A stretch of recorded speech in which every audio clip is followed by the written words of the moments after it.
This is a Dungeons & Dragons actual play 5th edition live stream, where we have 4 groups of 4 player characters. Tonight we return to the adventures of the A-Team. In fact, the final adventure. The A-Team are going to be meeting with the fate that has been given to them just in their last few days traveling together. They have been transported to an ice field in the frozen north of Yorn.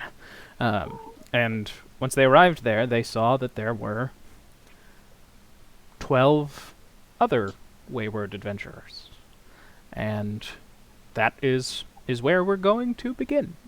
So everybody, you can go ahead and put yourself back to full. You will be getting a long rest in the week that you are going to be spending here in the giant village before anything else happens. So everybody has their long rest. Everybody is fully level 18. And here we go, Dungeons & Dragons. Oh, wait. Let's do a character introduction for every character in the stream. That's a good idea to do. Hey, it's the end of this. Wouldn't it be great if I'd figured out how to how to be a good showman? So since we are greatest showman doing the A-Team, I'm gonna... I don't discriminate against anybody. It's 1910. I'm just a nice circus man. We're gonna start with the A-Team. And then we'll do Team 1, then we'll do the Lion's Hope, then we'll do the Thorns. So first up, we have Ash. Hi, everybody. My name is Ian Donovan Highland. I play Ash. He's a halfling warlock whose patron is a baby phoenix. He recently discovered that emotion is power, and multiclassed into a barbarian. And now they're big, strong, beefy boys, all of them. Big, strong, beefy boys. After Ash, we have Arden. Hi, I'm Logan Back. I play Arden, the half-elf rogue, who discovered that emotion isn't power. Power is magical knives being embedded in your arm. After Arden, we have Aster. Hi, I am Connor Tolles, and I am playing Aster Snowborn, the human variant Circle of Dreams druid, and he learned that power is friendship and calling upon your friends to help in battle that are dead. After Aster, we have Adira. I'm Emmy. I play Adira Signoa, and I learned the art of scooping. All right, there we go. Nobody else has to say what they learned. That's good for Team 1. Yeah, Team 1 didn't learn shit this whole time. I've made an active effort not to learn anything. So first, you learned how to do a lot of damage. That's true. First up, we Roll out the have Biff.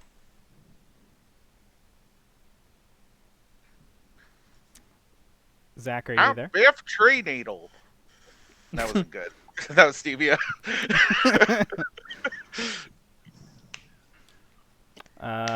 Zach is typing. All right, we'll come back to Biff. Then we have, hi, I'm Nathaniel Potts-Wells. I play Jackson Pars. I'm not here today, but I'm here in spirit, being mean to Ben. If anybody would like to insult me so that we can keep up tradition while we're streaming, go ahead. After Jackson, we have Zakar. Hey, I'm Aaron. I play Zakar, who is a human ranger rogue. After Zakar, we have Qualid. I'm Qualid. I am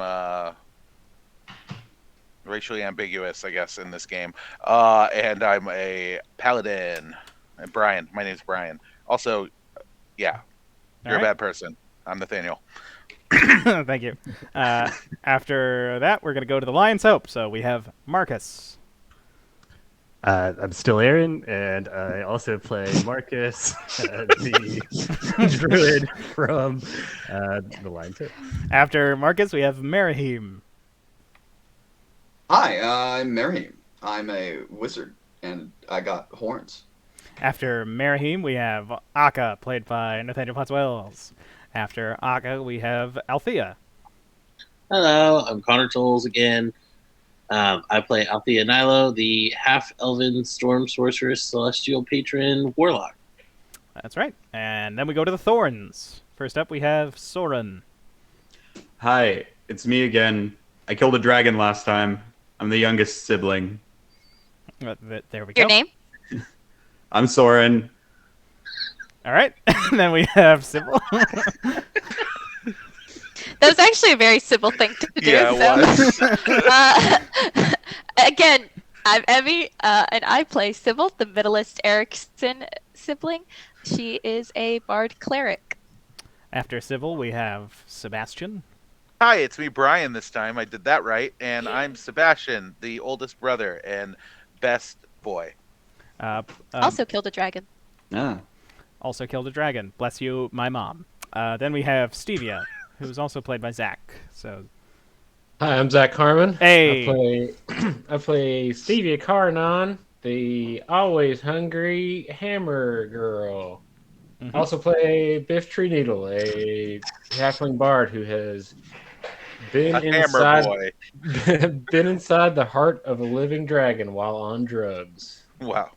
Hell Yep. yeah. and inside of a big death worm, which was fun. Yeah. It wasn't as It's done a few dangerous. things. Also on drugs. Also on drugs. All right, Hey, and Ben, yes, can your mom play our in-game mom? sure. Okay, cool. Well, your in-game mom is Sneezing. sneezing. And also dead. Bless you. All right, so you all can now see each other. You have noticed that one group of people, Team 1, you know about this, has a massive angel with them, whose skin is half red and half midnight black, covered up in eyes. But everybody is with their own elder blood elf, and the Thorns have been here for about 4 days. You all have already summoned your soul bonds back, those of you who lost them. And yeah, so you are in the frozen north, staring at other adventurers of great power. Dungeons and Dragons, begin. Was that big Birdman here just a second ago? What's that now?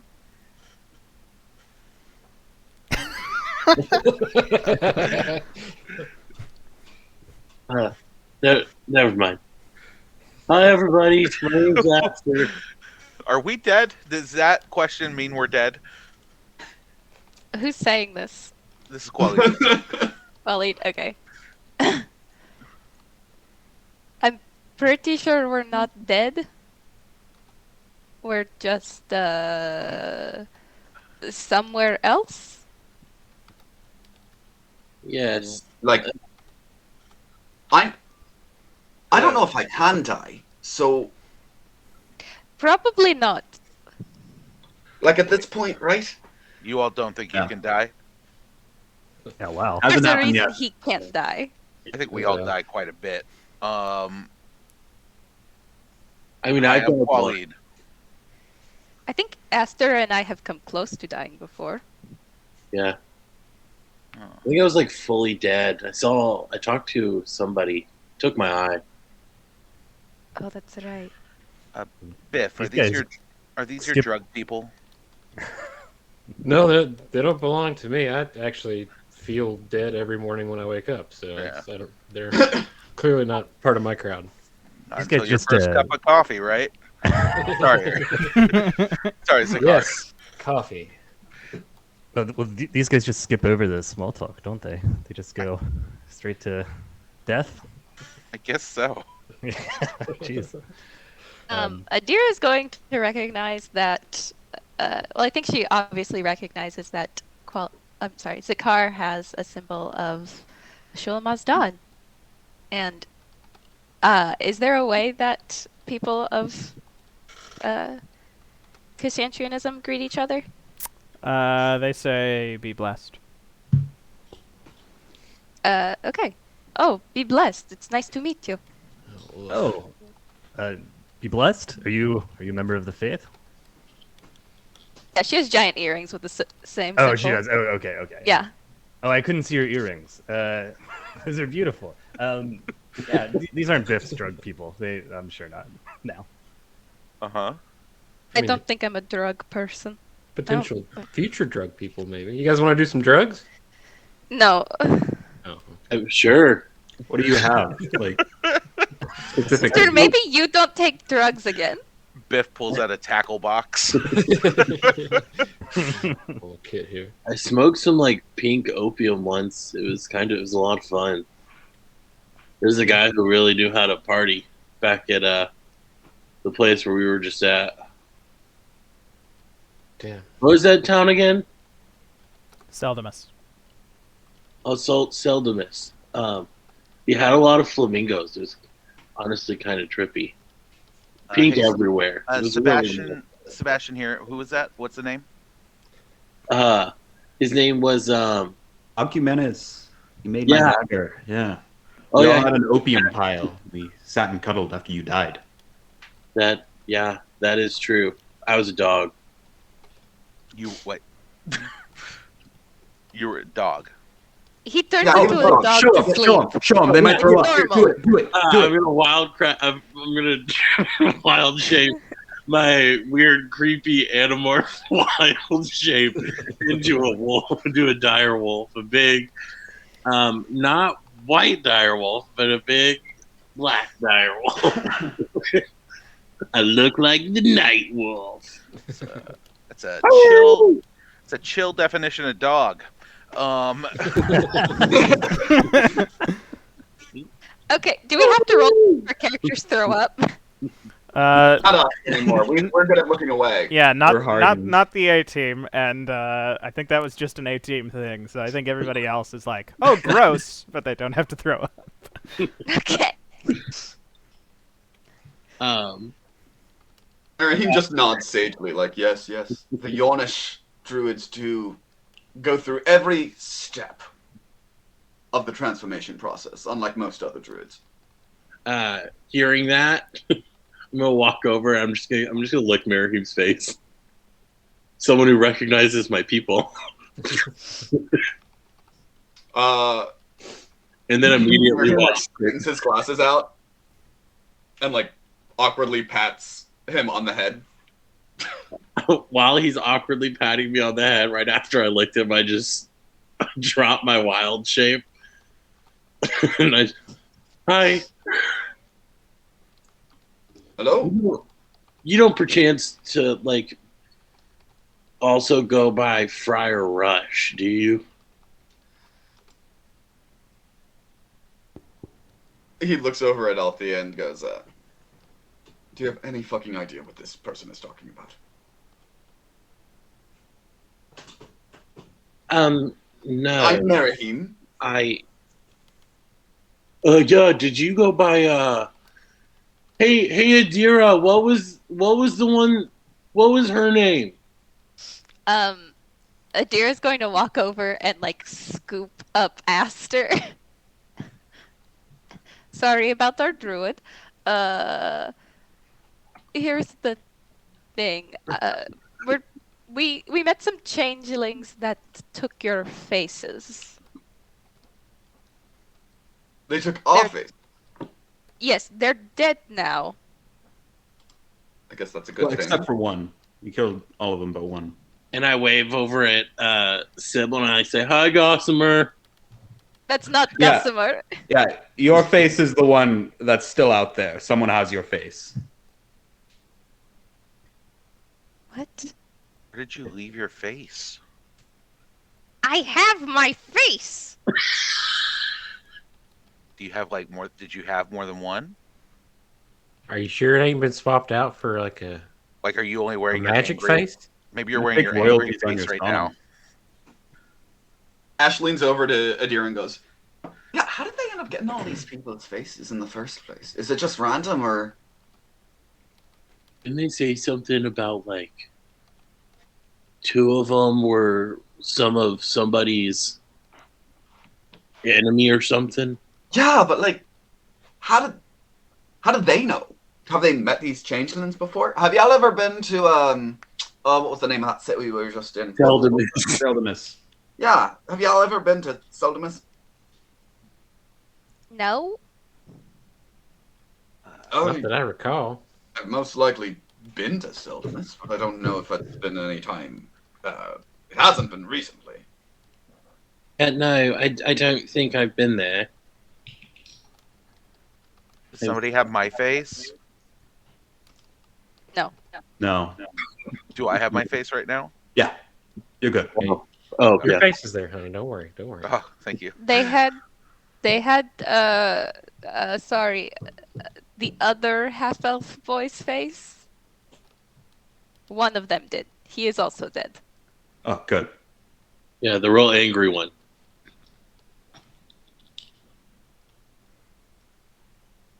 Yeah, fuck that guy. Yeah. Hello.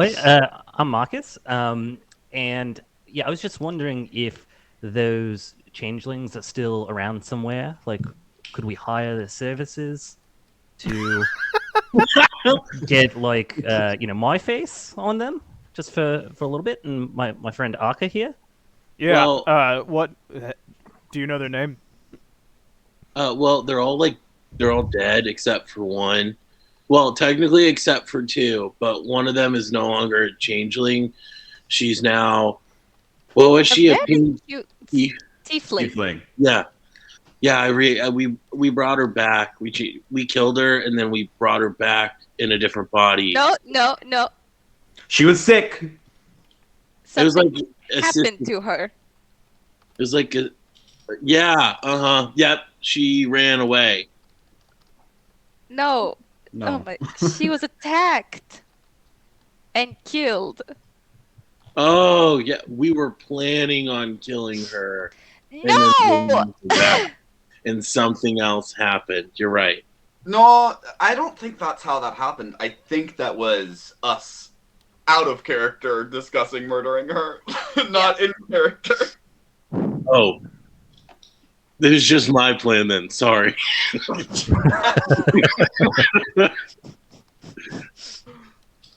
She was really sick, so it's fine. Okay, so Sebastian now looks like he looks like tall Marcus. Oi, mate, marsupials. It's incredible. You look just like me when I was on stilts not so long ago, and I think that you would be a dead ringer. Do you have any interest in joining a second knightly order? Yep. Perfect. No. Arca, I think that we've figured it out. We just need to get this bloke down there, and we'll never have to be in the same room. When he could sometimes be you and sometimes be me, and yeah, this is perfect. What do you want for this? Oh, I didn't even think about that. He Oh, wants nothing. He's not doing this. No, Oh, I guess I'm- what's I your guess I'm amount? doing it for free. Soren. Marcus, Soren, I don't think you could handle being the responsibilities of two knightly orders. Oh no, I'm just trying to get rid of Sebastian. Oh, I'm sorry, Sebastian. Oh, I took a bump on the head whenever we got teleported here. I'm sorry. just do one of these. Oh no, I guess my heart didn't break. Um,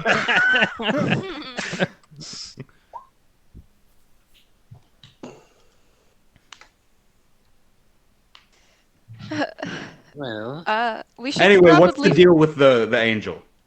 Yeah. I feel like we've all kind of like glossed over the fact that Oh, well, me, Let's just Jackson do it. Pars, can explain the angel. yeah. Jackson Pars, a wispy human wizard with a equally wispy mustache. He explains that he used the wish of a djinn to summon a planetar, a servant of the god Asnar, to assist them in this group of adventurers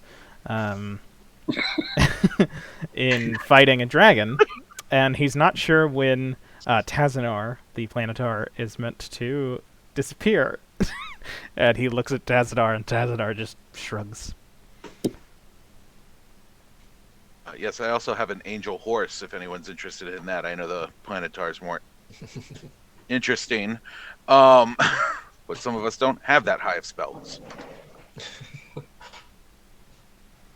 Merahim, the I'm gonna hint. have Merahim use his 16 thing for the day, plus 10 to notice and know what spark is. It goes, You want to have a conversation with yourself? oh, I want to have a conversation with myself. Hell yeah. Do it. Do it. Yeah, make a insight check. Or you know what? Swap. Arcana check. Arcana check. That was the 16 plus 10 from his His portent. Okay. Yeah. divination power. Yeah. Okay. You got it. You can recognize that is a phoenix. Dirty little boy, is that a phoenix? Do you have Whoa. a phoenix? Don't call him dirty. No, I don't. This is a parakeet, I think. So, Adira steps in front of Ash. no, this. How many phoenixes even are there, Benjamin? How many phoenixes are there in like the world? Make a. You got above a 20 with that Arcana check. There's one in You know Arizona. that there are feasibly, by a conservative estimate, there would be about 15 left. There are only 15 phoenixes left in the world. How did you get your hands on a phoenix? Yeah, this isn't one of them. He didn't. You're good. No, this is a bird. Yeah, Trust me. This is Trust just a very me. fancy This little is a bird. bird. Just Yeah, it's a generic, I like don't know what you're talking about. sparrow type Um, bird. it's like a cardinal. Despite it's red. Ash, at this point, Spark jumps out of your coat, and you notice a bit of smoke streaming from his tail feathers. But he does not fly. Most of my bird catches fire on its own, but it'll be fine. I put some water out on him, and he's good. But well, no. There's an easy way to solve this. By happenstance, we came across one of the other 15 phoenixes, and I have a feather from it, and I'll walk up to Ash and hold out the feather, the red phoenix feather that I took when we saw the phoenix in that dungeon. And if it's the same type of feather as your bird has, then it's a phoenix, and if it's not a phoenix, right? And I'll hand the feather over to him. Ash just like does his best to hide the phoenix feather that's like the huge one that's wrapped around his waist, and make it look as much like a belt as possible, and just goes, "Oh yeah," and he just kind of takes a look and is like, "Nah, nope." Yeah, an eagle and a hawk feather look Right. exactly the same, but they're different birds. make a That's not true. Make a deception check as Ash, Ian, and a insight check as Merahim. No. And keep in mind, you're playing both of them, so both of them want to succeed. Oh, that was actually one of the worst possible deception checks he made. Are you rolling? I rolled deception. I'm Where? pulling up Mary. Oh, there it is. Yeah. Okay. It was just Okay. taking some time. I thought I heard a real life dice. And No. God. if we started that Contraband. now. I'm gonna have him use his. Oh, was that with advantage? Why is that with advantage? Well, I guess Merahim doesn't believe it anymore. All right. Spark jumps out of your reach, Ash, and flies over to Qualid, landing right in get away front from me, of bug. Qualid, and cocks his head to the side. Adira's heartbroken. Hello.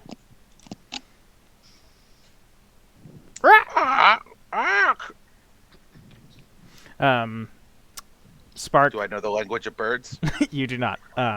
Spark, the young phoenix, flits up into the air and lands on your shoulder, Qualid. and then presses his head against the side of your head. There's a feeling of warmth emanating from the bird. And all of a sudden you feel like, this bird and I are kindred spirits. And as soon as you think that, Spark flies back to his owner, Ash. His caretaker, Ash. Goodbye, new friend. Well, you can come and hang out if you'd like to. There's nothing wrong with that. I go over there and stand. I don't know how to hang out, but I'll... We can teach you. Yeah, it's pretty easy. I've been trying with him for a while, guys. I don't. Arden also didn't know how to hang out at first, but he's one of us now. Marcus walks up and casts Speak with Animals. Hello, I'm Marcus. Yeah, my friend Merhim over here, Uncle Merhim, he wanted to know if you're a phoenix or not. I'm asking Spark that.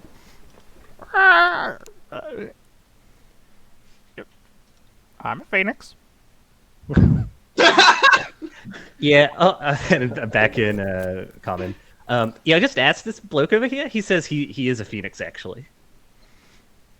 Spark, what are you doing? We don't know these guys. You see, Marcus, you see... Wait a minute. The Spark? Yeah, you know, Why haven't we done that? Spark's eyes I get... didn't know that. I tried that. It didn't work. I'm a phoenix. Spark, did you just... I also cast Speak with Animals, and I say, Spark, did you know what to talk to me? Couldn't talk then. You could... Oh, he was a baby. Oh.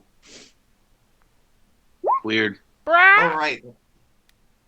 He was a baby.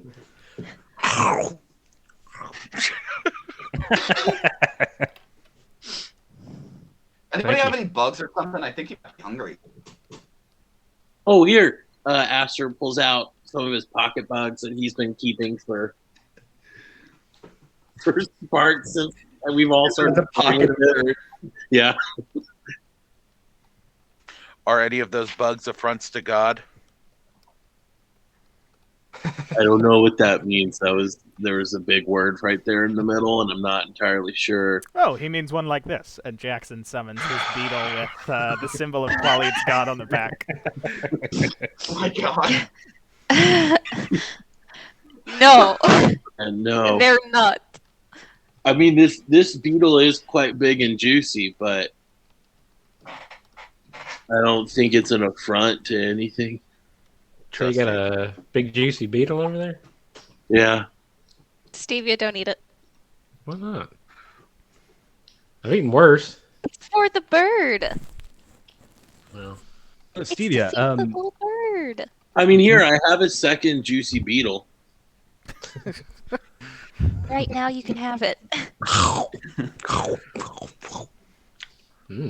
was Stevia- a decent one. Sonically beautiful. This dude's was juicy beetles.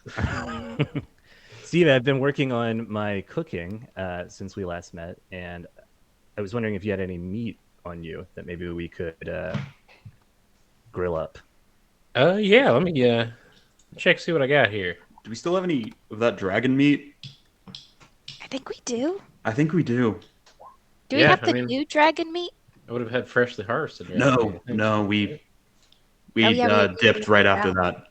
Plus, that one was kind of like it had some crust on it. I wouldn't have That's eaten that. true. Yeah, and it also didn't Dissolve have would those like- people. acidic breath. Yeah. I don't know if that meat would be good. It might be rancid. I have, Well, hey, I think I got some manticore meat in here. Yeah, we could give that a try. Yeah. Let's Hand have some, it like, over. I have some fresh beets, if anyone. ooh, I love beets. Actually, can I get a beet? Yes, here. Beets And Ash manticore. just like kind of rubs it in the Should just get a snow a beet little box. bit, and then like wipes it off and just takes a bite. Nice. Oh, that kind of beet. Oh, I also got.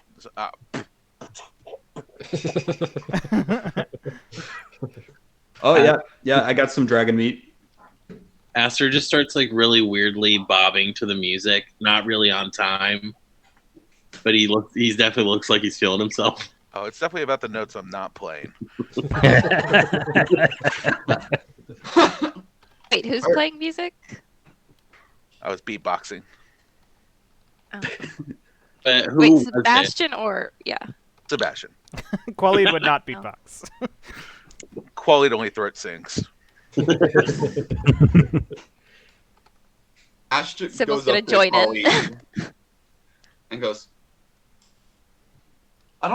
why'd Spark come up to you like that?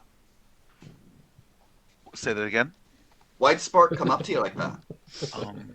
It seems Like really singled you out. You know what I mean? I don't know. I just kind of got a sense of warmth and friendliness about them. Ash shouts over in Halfling to Marcus and goes, "Hey, old man, can you ask Spark why he went over to the big, this guy?" Oh yeah. Yeah, Spark. It's Marcus from before. Ash wanted to know why you went over to that masked man over there. Right. He's a phoenix. Oh, right, yeah. So it turns out that one of the other 15 phoenixes that are in existence also happens to be right there, and it's actually that bloke over there who has the mask on. He is a phoenix. Ash just looks up. Well, Very confused. Yeah, by the way... my feathers don't look anything like that other feather. Yeah. I'm Marcus from earlier, and you're a phoenix, friend. What? What did you tell us about this, Chloe? We never knew you were a phoenix. I don't think I am. I'm elven man. That's all I know. You're a Shelven man. I'm He's shelved. going to thoroughly investigate Qualid. Oh. Yeah, that's a bit rude there, Uncle Merriam. You can't I'm just not go sure up what you and- mean by thoroughly investigate. Not like prodding people like that. He's gonna be like magically investigate. Come on. Yeah, I think y'all. that's a bit Like, worse, actually. magic That sounds more like an Althea thing than a Merriam thing. Merriam, it's about consent. Ask first. Might I do some magical investigation on why this bird thinks that you're a phoenix? I mean, what does that mean? Well, I could try to cast Dispel Magic on you. Maybe that would remove whatever sort of glamour that could be. I don't know if would be strong enough, but I don't think anything bad is happening to me. I feel fine. allow me to detect some magic on you, Okay. and then I'll just, take a hair sample, do a little, Only if I can do one of my spells on you. Well, detect magic is a very, very non-invasive spell. So as long as it's a non-invasive spell, I do not have a problem with that. Banishment? That's a bad idea. Okay. As we were all brought here to help stop the end of the world. Yes? True. Correct. All right. Detect away. All right. So I'll have Merihim cast detect magic on Qualid. Sure. You cast Detect Magic. He has several magic items. You can tell that he has a lot. Even just his armor is magical. You don't get a sense that there is any spell that makes him seem to be a phoenix to anyone. There is no illusion spell or transmutation spell cast on him, the person. My improv is pretty magical. I think that Merihim had invisibility sight or something last round. He's gonna go and meditate and kind of just start he's gonna pull out books that like nobody knew that he had, just trying to find information. And while he's doing that, he's going to switch his eyesight to the ethereal eyesight to kind of just see Qualid's like essence. His vibe. You're doing a vibe check on Khalid. They're gonna do a vibe check. Vibe check. Can Arden just do a vibe check, but like what he's about, like his deal, what I can see without magic? Yeah, you see do. the Supreme logo on my mask. You do a vibe check, and this guy is buff and seems uncomfortable with the attention. Is that fair to say, Brian? I don't know buff, but uncomfortable, yes. I'm a little more wiry strong than buff. Arden but- slides over to Adira and goes, "He doesn't have wings. I don't think he's a bird." Maybe they mean Phoenix in like a metaphorical sense. Maybe he had like a rebirth of like his personality, or like he died and then came back to life. Like, you know what I'm saying? Maybe that. I'm thinking bird. You're thinking he's a bird. I think he's a bird. I mean, it would be cool if he just sprouted wings, but My mother's name was Nelly Furtado. Ash just looked over at. I'm fighting the urge. Can you to do this? And he just squirt So- fire wings out of his back. You can do this, right? If you're Phoenix, you can do this, I assume. Say again. Sprout fire wings out of my back. Yeah, like this. And he just kind of flaps. Huh. Now I did. I was just told for the first time that I'm a phoenix. So I don't know why you think I can do all the phoenix things. Ash just takes out a knife and goes, "What about this?" And then he like cuts his forearm all the way down, and it just kind of sears closed again. Can you do that? I mean, I can try. I'll take my trident. Oh, I missed me.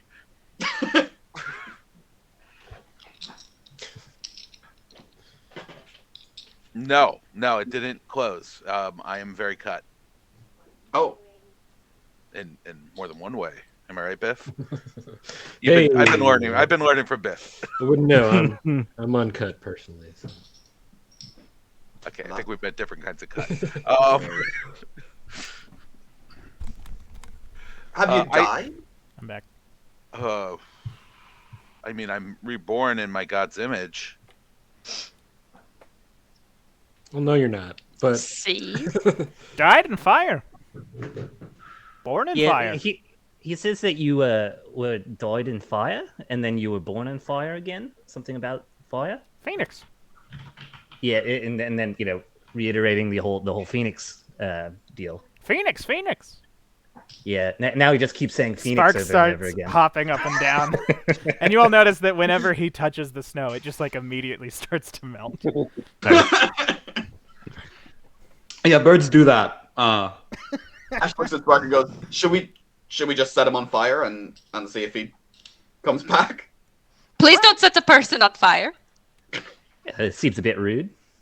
No, like, help him out. If he's a Phoenix, he should probably know, right? He could roll in the snow if it gets bad. Yeah, exactly.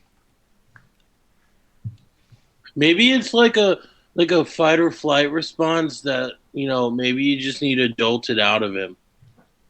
I mean, cast fire at me. Throw Oh. all of your fire at me. I mean, Oh, fire's not really my thing. I'm more of That's a on fire. On Icy him and me. So like nobody else gets on nobody else. Okay. You have cast fire. So Qualid, you are on fire, which you do have resistance to. So how do you react to taking fire damage from bonfire? 16 fire damage halved to both of us. I forgot it's a 48. No. This isn't that bad. It's not that bad, right? It's really not that bad. Do you know why you're fire resistant? Do you know why this like kind of just tickles? Are you resistant or invulnerable to fire? Yeah. I'm You are? resistant. You're not taking any damage? I took I'm taking Marcus? a little bit, but like negligent. You Negligible. took it all. Ha ha ha ha ha. Right, Ben? Right, Ben? Yeah, you do. So, Ash, you are burned. What? Yeah, you are burned by the bonfire This is the ability that that you've Ben cast. gave me like right before this session. Oh.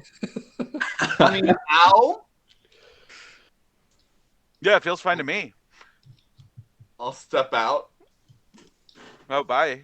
You're not interested anymore? No more tests?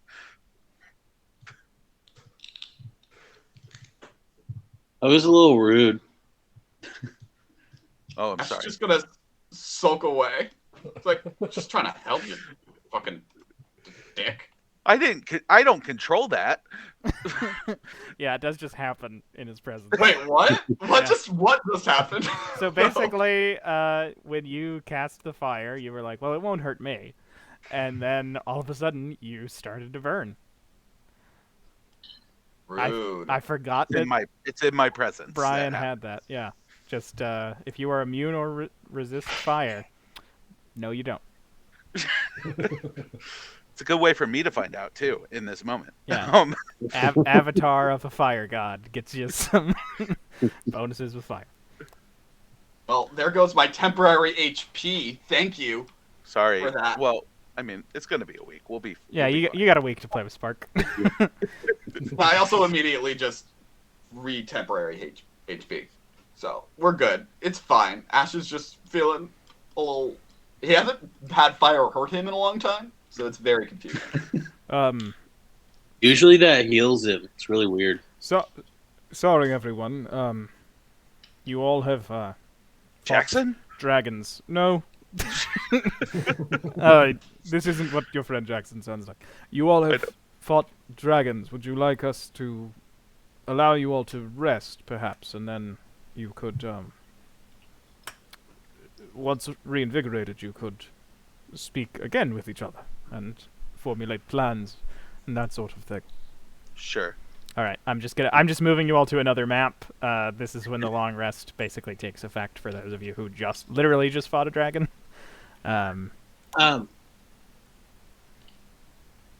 So one of the moons is a bright blue moon now, right? Yes. What does that mean? What do you want it to mean? I mean, it's just like the moon looks different, and there's a reason for it. It is you all who are not Aster probably haven't noticed it, but basically, the eye that Aster is now missing, that is now the color of the moon. So, Whoa. basically, Right. yeah, because there's two moons. I don't know if we've ever really spoken about that. There used to only be one. Actually, that's a much bigger deal. There used to only be one, but now the second moon is back. And it's a blue moon that is smaller than the main moon. So the first night that you all are here, you look up, holy shit, there's two moons. One of them's blue. Look, I think I scheduled when the new storm started like a year ago. I can't schedule when you all notice the moon. I think so. Aster walked up to Althea and like said, "Hey, you have two different eyes. I used to have that too. Well, my eyes are two different colors." And she's like, "You only have one eye." She says, "Yeah, but the other one was blue." And she says, "Well, where is it now?" And I think he just points up at the one in the sky. And he's like, "There." Adir is gonna walk over and just say, yeah, he lost his eye. I believe it is the moon now. He sort of died. It's a whole thing. If he annoys you, just let me know. I'm Adira." Sebastian says, "Is everyone a fucking phoenix? What is going on here? Everyone just dies and comes back to life." Oh, Everyone's okay. missing an eye, that's for sure. Before doing that, Adira wanted to ask Marcus. Okay. Marcus, Sir Marcus. Yeah, hello. Just Marcus is fine. Oh, I thought you were a knight, so I wanted to properly denote you. Yeah, no, just Marcus. All right, just Marcus. Can you ask if Ash is a phoenix then to Spark? That's his bird's name, by the way. Oh, yeah, no, that's a great question. Yeah, Ash, do you mind if I ask Spark a few more questions? Oh yeah, go ahead. That's All right. totally fine. Yeah, I'll cast Speak with Animals again, and yeah, hello, it's Marcus from earlier.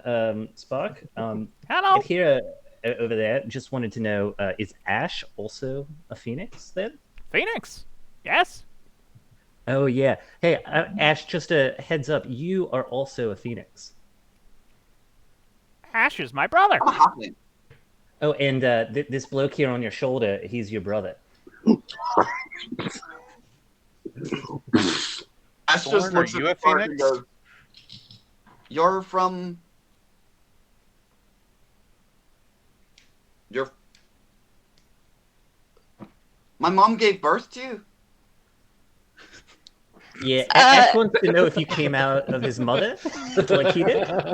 Ash, birds come from eggs.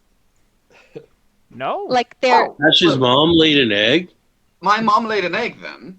no, your mom did not lay an egg. It's very different. The reproductive system of humanoids is very different. I think I've had an egg before. Althea just sticks up a finger and goes, technically, we do drop eggs every month. Real We quick. would not know that. Yeah, I was gonna say, is that like roll a medicine check, and if you get 100, you can be the person who discovered what zygotes are. Without any medical training at all. Not possible? But I will try. If I roll a nat 20, Nope. damn. Let's see how bad this is. I've allowed a lot of more modern stuff than I wanted to in this game. You all But no, reasonably, Adira would know that human reproductive is like humans Yes. reproducing is different than birds because that's just what she like. Hu- That's human- obvious.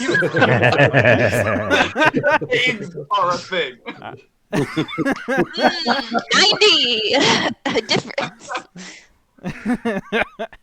Look, if Sebastian dedicates the rest of his life after the finale to medicine, Hey, he was in a gentleman's college. He's very smart. yeah, he did go to Yep. gentleman's college. So no, Althea might know a little bit more about reproductive health than most people do, but that's about it. But Spark, when when Adira mentions eggs, Spark bobs up and down and then goes side to side in front of you, Marcus, and says, "I wasn't born in an egg." Yeah, well, here's the thing. It turns out phoenixes also aren't born in eggs. I was born in according fire. to- yeah, the whole fire thing, and that's why Khalid is a phoenix as well. Why was So- Khalid born in fire? If you don't mind my asking. How was Khalid born in fire? I'll just translate. Spark Oh, I was cocks his asking Khalid. head to the side. Oh, okay. I don't know that I know you well enough to go that deeply into my life. Oh, come on, we're both phoenixes, apparently. Well, so fires lay eggs, and No, they don't. I can't believe. I feel like this might be the last chance you ever have to talk about how you were born in fire. So might be Yeah, as good but a time as any. I've not spent the last 99 hours with my friends telling them that. So I was left to die in flame by a caravan of bad men, or not a caravan, just a troop of bad men, who murdered the people that in the caravan I was protecting, and in my last moments of life, my God found me and I found him, and he helped me. He gave me the strength to pull myself out of that flame. My body was badly scarred for many, many years, until I recently came into contact with my God, and he healed me and built me back in his image. Reborn. Human Exactly. man, human man, elf man. Human man, elf man. I don't know what you're saying. Do I know what the Phoenix is saying? Nope. Nope. Yep. The last thing I said was human man, elf man, without anyone saying anything else. That's very No. beautiful. There you go. All right. It gave me purpose. It changed me. But I don't know of this Phoenix. Ooh, what's your soul bond? I thought you were gonna ask me what my sign was. The same thing. Well, I'm a Sagittarius. My soul bond. Well, I have many soul bonds. I have. Your bird one. Wait. Does Qualid know how to do the soul bonds? You got one. It was like you just got it. Oh, we did. That's right. We just got him. Yeah. My bird is a hawk. No, I'm sorry. My bird is a griffin vulture. I think that has less to do with fire, but more to do with someone who finds the death of men. I don't quite know. We just met these guys. I don't really know them that well. If you all want, we can jump to day 2 of you all talking. Just like so that everybody gets a chance to sleep on the fire thing, and so that something can happen. Are we also throughout this week? Are we training? Are we doing anything like that? There's time to train. There's also time for you to make peace with stuff. Cool. Write to people. The elves can teleport you places to get resources for money and talk to your family. Oh, great. Yeah. But on the second day that you all are here, there comes a light sound of birds leaving trees to the west of the village. By the way, you're in this giant village. Stuff is there are a few buildings that you all are able to stay in. It looks like there was a sacking of this village some time ago. There are a lot of graves that are sparsely marked. Is this a Yornish village? It is. It's the village of the giants. Oh. The houses and stuff seem to be normal size, though, which is maybe strange to you all. Is there something that says Atu Shaw? No, you're unable to find anything. His grave is down south. But there is the sound of birds leaving trees, and then you hear clop, clop, clop, clop, clop. And I think Zakar, Biff, and Qualid are the ones who first see 2 people, a human and a dwarf, riding into the village. The man has fiery red hair and a thin beard. He's tall, he's muscular, but he's sort of long, is how you would describe his physicality. And the dwarf is a beautiful woman, blonde hair, stark blue eyes, carries a axe on her back, and they have Our very best friends. a box on the side of the woman's pony. But you see these people approaching, and they seem shocked to see you all. Made it! Stop. You all haven't seen A-Team hasn't seen them yet. Oh, never mind. Do we recognize the horse clops? Not the horse or the rhino clops, because the man is on a rhino. But you all approach them. As you approach, the man draws a sword. Says, "The hell are you doing here?" What the hell are you doing here? I'll draw my bow. This is my home. I was meant to meet friends of ours here. Oh, well, there are a lot of people back there, so that's a good chance. Is there, But- the dwarf woman says, is there a halfling fellow with red hair and a tall woman with a lot of armor and No. a weird fellow with white hair? Yes, that one, but not the other two. Did something... Hold on. Did something happen to them? Did you all hurt them? No, yeah, I don't know what Quilid is saying. They're back there. You have to You fortify trust- our defenses, man. Oh, right. Yeah.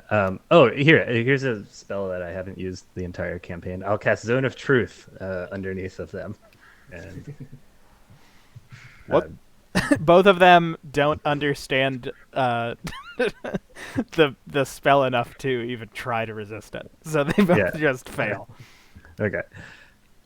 So you're not here to hurt us or anything like that. You're really just looking for Ash and them. Well, we're looking for them, but we will hurt you if we have to. I love those two. They don't even know that they're lying. You've never told a lie. We have something that they need for what is to come. Or maybe not them, but someone needs. And we're supposed to make sure that it comes here. I'll go get them. Hey, come over here. I never Corey, break that's out not- my back. It's not going to get them. I'm in the Every person in the camp turns their head. Oh, Florida! Aster just runs. the guy with red hair looks at you, Zakar, and indicates with his head at Qualid. Does he own a dog? Well, we just got soul bond. What's your soul bond? That's a fang, Quilid? No, it's not a dog. Not a dog. No, I don't think he owns a dog. I'll still steal you- it. What's that? Say again. It's a strange greeting. I'm going to steal your dog. Steal my dog. You guys know these people? Ash gives Bruno a big old hug. Yeah, Yeah. I just tackle hug Tove, like off of his rhino. Shit. My back. I'm so glad you guys are safe and made it. Before Adira greets them, she's gonna look at Zakar and just say, "Oh, these are our friends. Thank you for letting them in." Oh yeah, sure. Yeah, they don't. They said they might hurt us, so be careful. He said he Oh, was gonna it's steal my probably dog. because you might have. If you, they might. They didn't I didn't realize that there would be They other also people just- here. they I say that forgot to a lot to of send them a people. message. Yeah, I they should kind have of say sent them that. a message. Yeah. Yeah. Shoot. Well, That was if my you're friendly, do you guys want some Zakar snacks? I just cooked them up this morning. They're very delicious. The dwarf says, "Yes," and the human says, "No." Okay, Oh, I'll they're give real them. good. You should try them. I'll give them both one. I don't. Anyways. No, it's fine. Take it. You might get hungry later. I won't. Oh, Yeah. you're being rude. Just try it. It's made out of manticore meat. Yeah, just Oh, all right. Just And try it. and Tove eats it then.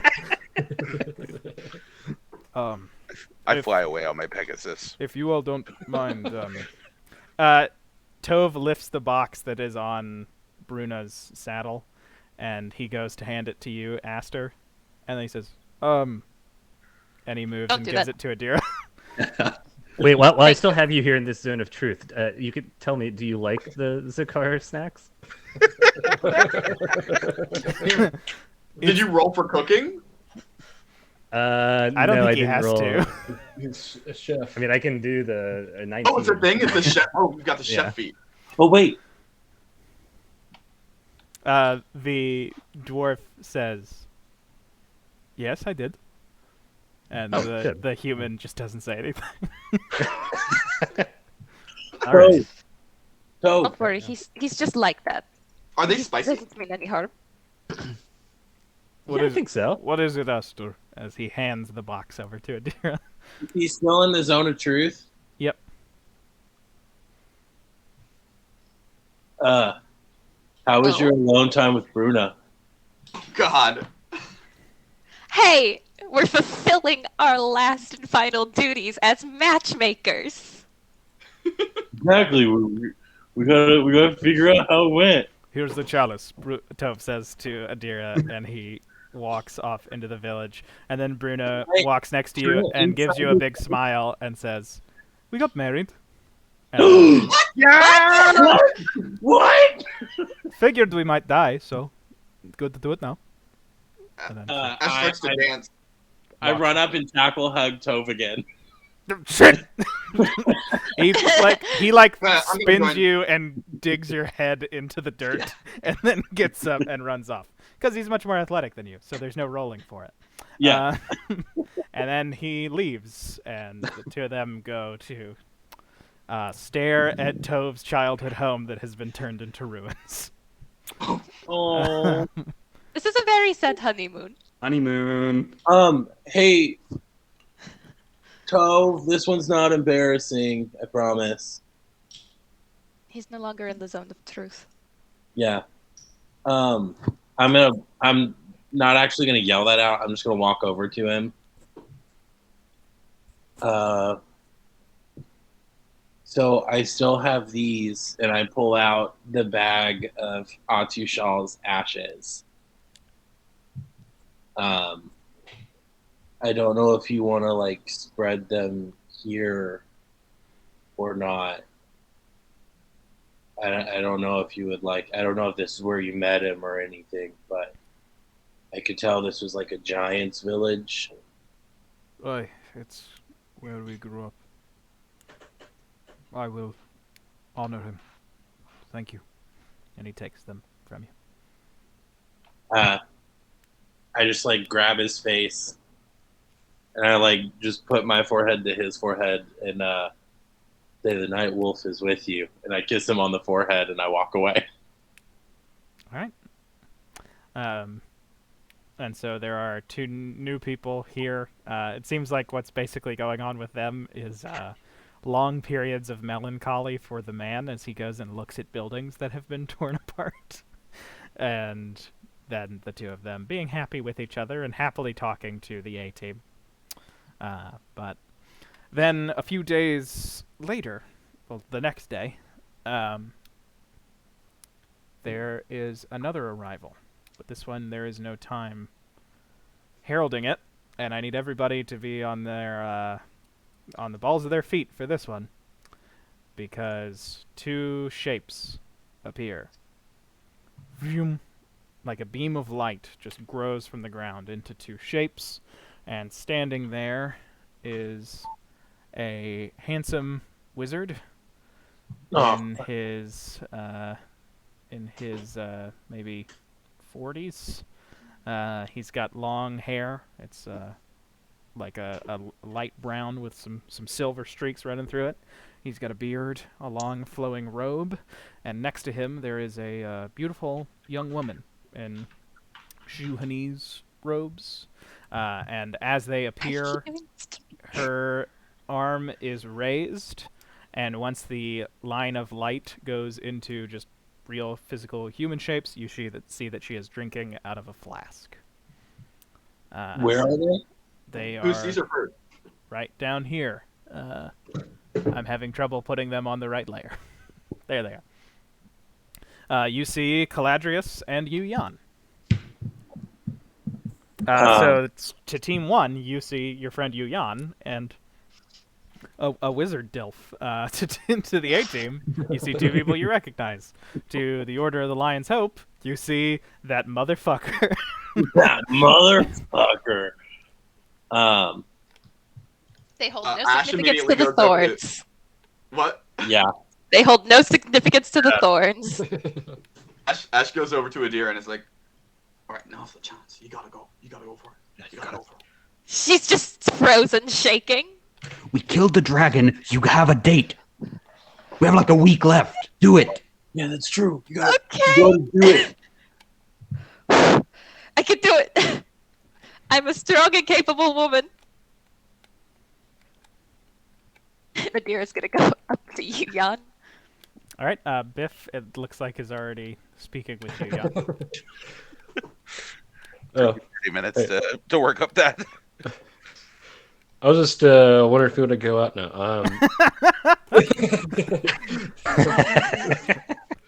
I was just gonna see if she had any booze that she wanted us to swap. I just wanted. I was booze oriented, so Yeah, I think she just you can go ahead. hands you like 2 bottles of scotch, but they're not called scotch. They're called fuck.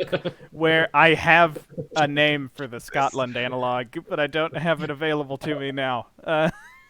Call it Foch. No, I know what it's called, but it's a nice whiskey from an island kingdom.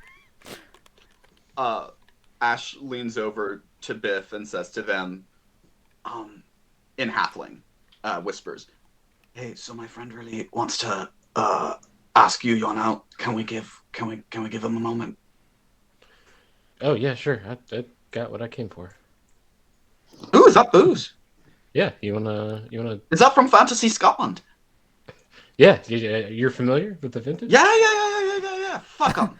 Here, from, let's drink the booze. I'm from right across the way from Fantasy Scotland. Yeah, fuck Fantasy Scotland. Fuck Let's go drinking Fantasy, here. fuck Fantasy England, even more. Even more. Like, seriously, to hell and back. Caladrius dips his head to you, Jan, and says, "I must ensure that the peace is kept. A moment." Merihim sees and goes, "Althea." Her hand is like already twitching of being on the verge of casting lightning bolt. Caladrius, Merihim says, tensely, Merihim, Marcus, Arca, Althea. "Are you still planning on ending the world?" That has taken a back seat to our premature end that we are facing now. Well, that is at least an appreciated effort. And Merihim looks back at Althea and says, "Maybe don't lightning bolt everyone." I walk up in his face. Just try something shifty, and I will not hesitate. I have no intention of being shifty.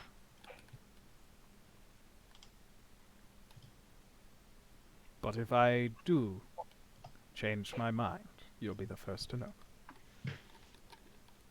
I just lean in and I whisper in his ear, "I will fucking kill you." Congratulations. Caladrius, yeah, it's Marcus from before.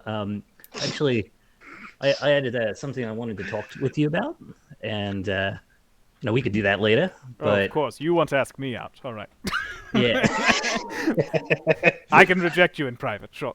yeah. That'd be nice. Yeah, thank you. And Yu-Yan takes a big old swig after swapping something out with Biff. Hello, Yuyan. Oh, yeah, you dear. How you doing? Well, you? Oh, I'm doing all right. End of the world and all that. Bit quicker than I expected. Got something that might be a bit of a help. Oh? What? I've got an egg.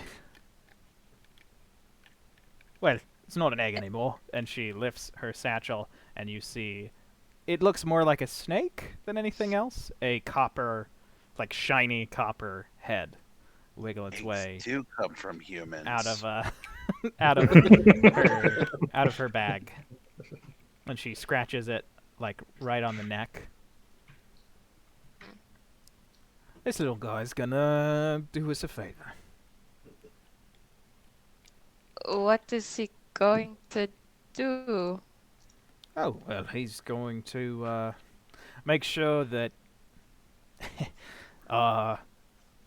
You lot are gonna fight Eternal Dragon, right? Thing coming to end the world. Gonna fight Yes. Naya, old goddess. Yeah. This little guy's gonna make sure that not only do the spirits not interfere on behalf of the Eternal Dragon and Lady Naya, but actually make sure that they're giving you lot a hand if they're gonna step in at all. Oh, I see. Yeah, he and I have been doing a little bit of talking. That's interesting. Well, okay. It was nice talking to you, and Adira's gonna turn around and start heading back. Ash runs, sprinting out with a fucking bottle of whiskey in his hand, and just shoves Adira back. Sebastian looks at Sybil and says, "She fucking bailed." Who said that? Ash's like, who said that? Yeah. Which one of you said that? Which one of you said that? Wasn't me. Who said it? I didn't hear anything. Oh, there's gonna be a fight. I am the Rock. Wait, who rolled a nat 20 stealth? That's me, baby. Sebastian. Sebastian! Sebastian just turns sideways and is behind Stevia like a lamppost in a cartoon. Every time Ash goes to like move, he just like perfectly moves behind her. Sybil's just gonna say, sorry. He's kind of, he's trying to get in with us, and she's gonna gesture towards her and Soren. So he's being meaner than normal. Yeah. It's not really working. You're kind of more charming when you're dorky nice. No. Okay. Adira, after being pushed, is going to just say, in a very rushed sentence, will you go on a date with me? Yeah, sure. What'd you have in mind?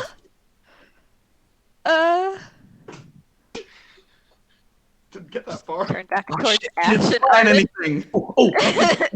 I have the most perfect idea. These elves can take us like anywhere, so I can take you back to I can take you out of my druid grotto. There's like a really nice lake there. You can have a picnic. It's like an oasis in the middle of the icy tundra. It's really cool. You see like these pretty lights up in the sky sometimes, especially if you go like at night. It's really pretty. That sounds good. Actually, sounds really nice. Is everybody in your group gonna go with us, Adira? No. No. All right, that sounds good. Well, after you all fight the dragon, that sounds like a good idea. Well, we have like tell her we have like you'll have like a week until we have to go. So like you can go like tonight. Would you want to go before? Sure, we can go, but let's not dedicate a lot of time to it. Your friends don't need to know what happens. I gotta go Wow, talk to Adira- these elves. Wow, Adira has sex for the first time in her life.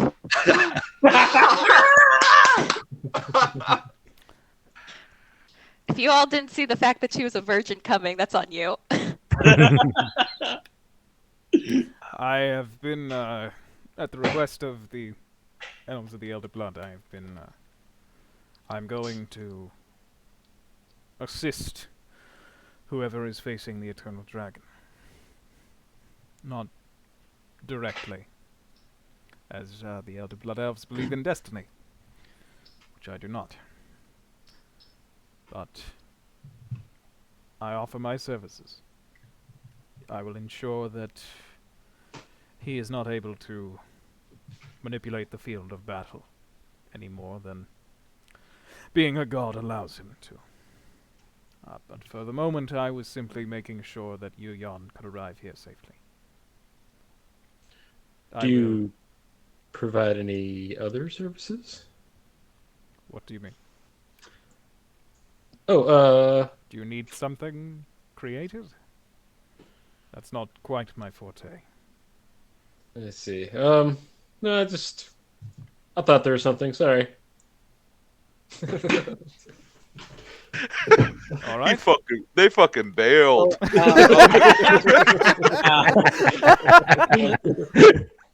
On Aster's nat 20 insight of 31, was Biff trying to get down and dirty with Galadriel?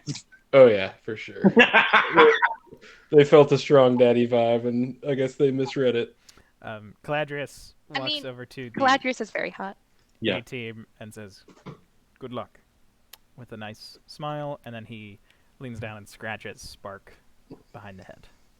I think the purple-haired girl was trying to like get you in bed.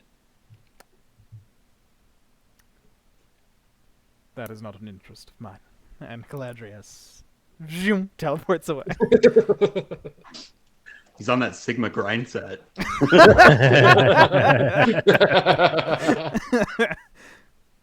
Welcome to my YouTube channel. Here is my Maslow's hierarchy of needs. But so Yuyan is here. Yuyan and Adira go on a little date. They have a picnic. Hey. It's nice. Can And Do can you guys I? think we could benefit from like a Yornish army of people? no, it's probably best. Oh wait, hold on. No, it's probably best if it's just you all. Okay. I have other elf things to do. Okay. Too many people getting involved could simply. Well, I meant more for like crowd control in case it's like a crowded area of like a town or something that we have to fight in. Like Oh, this they is could evacuate and we could fight. as good a point as any. We believe we know where the Eternal Dragon is going to strike. It is going to be the place where he was defeated in the War of Flame. It is a part of the plain in northern Hallandor. So like, is that a town? No, it will be an unpopulated area. Cool. Unfortunately, for those of you facing Naya, that will be in a crowded city. We do not have the capability to transport allied troops to assist you. Mm. There. Apologies. Well, that's okay. I do know this crazy spell. It allows you to go through trees. If I've been to that city, I could like cast it, once, and we could get some people through it. It lasts for a minute. Aster, Yeah. I think she's sort of implying that we have to do this ourselves. Oh, all right. Cool. It's not ideal, but she smiles and shrugs. Is there anything else that anybody wants to talk about before you all go to the mountain? Before I we think go that- to... Oh, go ahead. I'm sorry. Oh, just over the past couple of days, I think Ash has been working with Aster from the whole like Spark being like, "You're a phoenix" thing. He's like, "Well, then I want to be able to turn into a phoenix." So he's like, "All right, Aster knows how to do that." So I think that he would work with Aster, and then maybe like he'd ask Marcus to help too, because he's just got a good vibe from Marcus, and he would just be like, "Can you guys teach me how to like turn into things?" I do have a crazy spell that I think would work. Like I want to do it myself. If I'm a phoenix, like I've got to be able to do it myself. Basically, I just want to train into the spell that I took. Oh, cool. I just Yeah. want to have a reason that I'm able to do this. Yeah. Yeah. And so I just want to like we just do a training montage of Ash trying to turn into a phoenix. Nice. Yeah. I mean, you really just like think about it, and then you like suck in, and then you let out. Anything else anybody wants to say or do? Always pinch your butthole when you do it too. About halfway through the week, I think quickly Sebastian would just kind of lean into his group, Sybil, Soren, and Stevia, and say, "Hey, I don't usually do this, I usually do this alone. But do you guys want to leave? Like, can we leave? Can we go? Can we not? No. No. Come on. No, we gotta stay here. Where are we gonna go if the world is over? Where are you gonna run to? Fair enough. All right.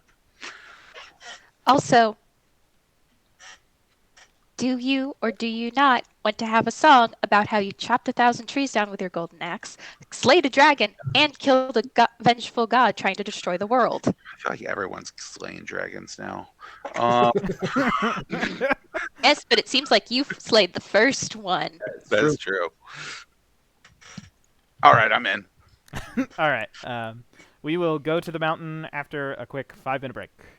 Ben, real quick.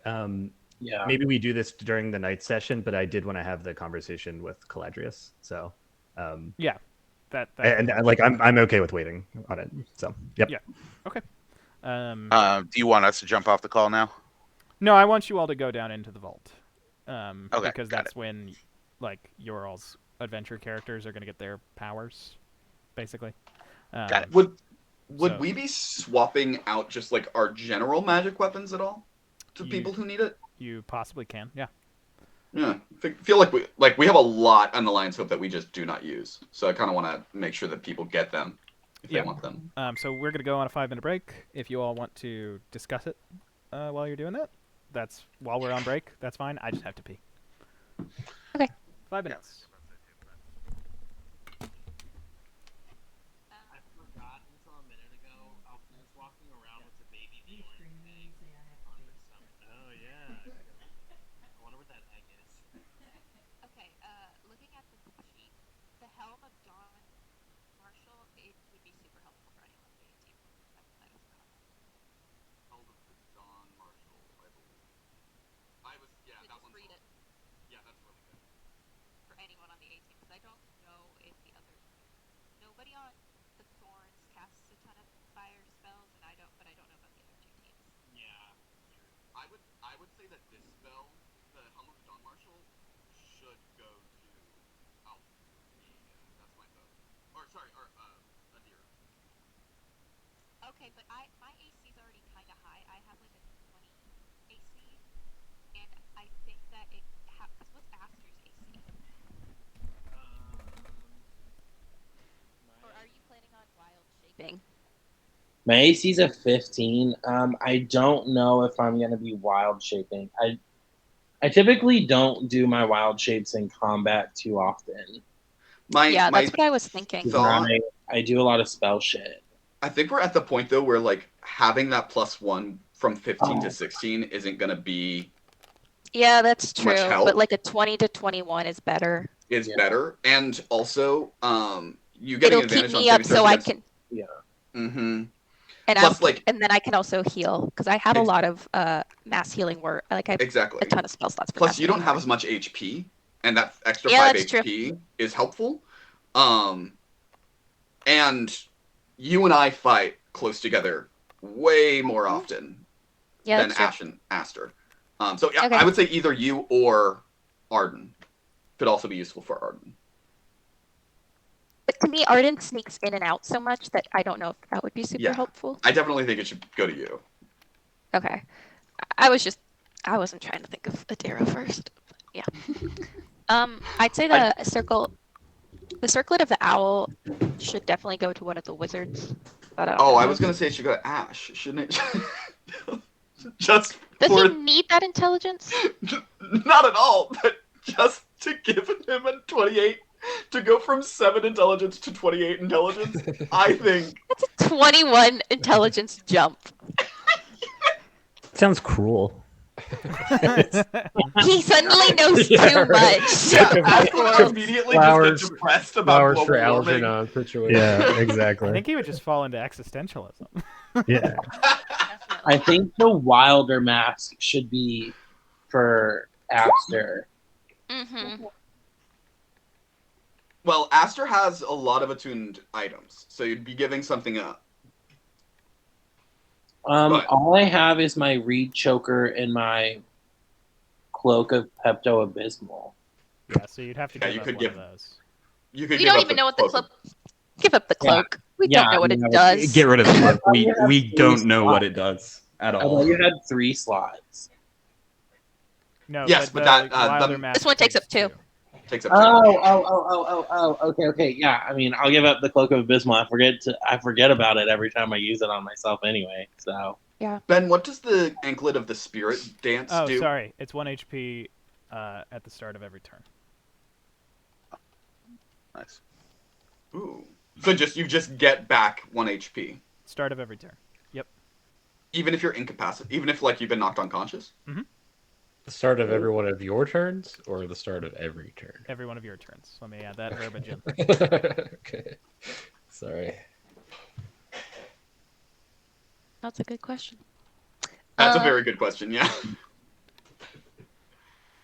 Okay, Robes. if nobody has any issue with it, Adir is going to take the helm of the Dawn Marshal. Yeah, go for it. Do it. Cool, thanks. Boots of Haste can be used by anyone and everyone. Like there's never a bad thing with extra haste. Yeah. I think that would be really good for Stevia. I think 2 attacks definitely should take that. I think. I was thinking Built to the Storm Giant for Stevia personally. Yeah, that's what Yeah, I that's saw, what and I was like, thinking oh, of. Stevia immediately. Yeah. Ben, is I this think for that- the adventurers and the? This is the everything knights? that is in the vault. Okay. So when you all get into the vault, I'm going to explain the items that just speak to your characters that give you the superpowers that I messaged you about. Gotcha. Basically. And then everything here is also in the vault. And doesn't speak to anyone in particular unless you actually think that they speak to you. So like Zakar is going to get bracers. Like you get bracers of sure shot. The sure shot thing that I told you about is from that. Cool. Can that just be part of the spirit bracers that I already have on that I don't know the other part of? Yeah. Okay. What's the egg that Althea has? The egg that Althea has is something that the elves are going to tell you about. For Arden, I was thinking maybe the Hotspurs, because there have been a couple of rounds where I've just whiffed every single attack. Yeah. So. And you can move being able to do it extra again. as a reaction. Yeah, either that or the Cloak of Midnight, just because of like a 17 stealth. So that with true invisibility. Oh yeah, ooh. Real quick. All right, the only other stealthy person I think is really I don't know if this is true, but I think the other stealthier person is Sebastian. And Sebastian would probably have better use of the cloak. He wants the helm though. Oh. Yeah, the Helm of the Robin makes more sense for Sebastian, I think. Yeah, it does. I agree. Do you want the? Yeah, do you that's want really the- useful. Do you want the demon's cannon, Sebastian? Yeah, that's what I was thinking that for Sebastian. I know that you like light crossbows. I just Yeah, well, hand crossbows. I don't even know if I could use a heavy crossbow. I don't know that I have it might ability be to. Marshall, right? I think rogues have all crossbow proficiencies, but I've never played a rogue, so I don't know. Yeah. Champion. The robes of the Blood Mage. Can you explain that second half of that? Yeah, so the robes of the blood mage, basically if you did an attack and you thought it was really close to hitting, you could take 10 points of necrotic damage, and you would basically get a +1 to the attack. If you made them do a saving throw, you could lower their save by 1 point. Then basically you could stack it, so instead of doing just 1 point, you could have it go up or down by 2 points. It's just that you would have to give more HP. So It sounds like a Jackson thing to me, but might be a Jackson thing. I don't want anything that's going to be a fight between the two wizards. I think we should talk about that with Nathaniel. Yeah. I'm not gonna make a choice for Merahim. I think I'll put down what I'm interested in for Merahim. Yeah. But I was thinking the robes of the Blood Mage for Althea, but if just that was the only one that I saw, or the belt of Cat's Grace, but I don't know if anyone uses. Honestly, I don't know what on here is. Yeah. Well, actually, no. I kind of thought the chance dice for her because where I went into Warlock, I don't even get 9th level spells. So I was thinking that would be a Yeah, good that's one for her to have. Yeah, chance dice is kind of like the haste boots too. That's like can be Yeah. anyone because it Yeah. literally pulls anything. But that one's Soren crazy. can have like 2 things because I think I only have 1 thing attuned to me. Yeah, Ash only has 1 thing attuned to him too. I always forget to mark attunement, so I have no clue. I only have 2. Arden Is has my eye attuned? sword, It dagger, is not. anklet. Oh, Anklet. during the combat stuff, we are all actually in the same space, right? So the other characters even. You're gonna be in the same space, but for the adventure one at least, it's gonna just be happening at different. Like it in story, it's the same time, but out of story, it's Okay. Well, I just didn't know if my my halfling luck group ability would apply to everyone in that case, because that would be good for the A team to know. it would. So that's a good thing to know. Rogues and the Blood Mage. So you guys, if you guys roll a 1, you can re-roll basically at any point. Could the Boots of Haste be good for Qualid? So They would. it but doesn't he have to can- maintain concentration. That's true. Yeah, I was gonna say because he can cast haste, but that is true. The concentration on that is it's because like I'm assuming we're gonna get hit pretty hard, Yeah. and the Boots of Haste probably wouldn't have you do the concentration roll. That's true. So that's just what I was thinking. Well, does it cast the spell? Or It is just says have haste. Yeah, Yeah. you just On- have haste. So if it's On all 1 right, turn? on the next turn. So you use your bonus. Gotcha. You have to use your bonus action at the end of a turn, and then on your next turn you have haste. So it doesn't take effect until the start of your next turn. Got it. Does that also give you the drawback when the spell ends? No exhaustion from that. Okay, that's good. If it's all right, are you all cool with us going back to Sure. discussing this in Roll20 chat? The wisdom rope that I have, that Althea has,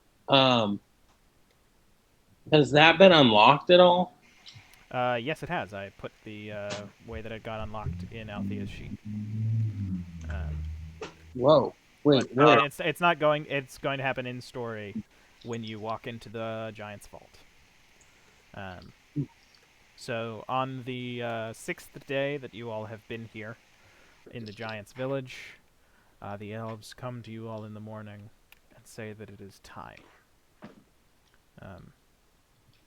The Elderblood elf that the Thorns met, she approaches the Erickson siblings and says that she would like to lead them at the front of the group going to the mountain.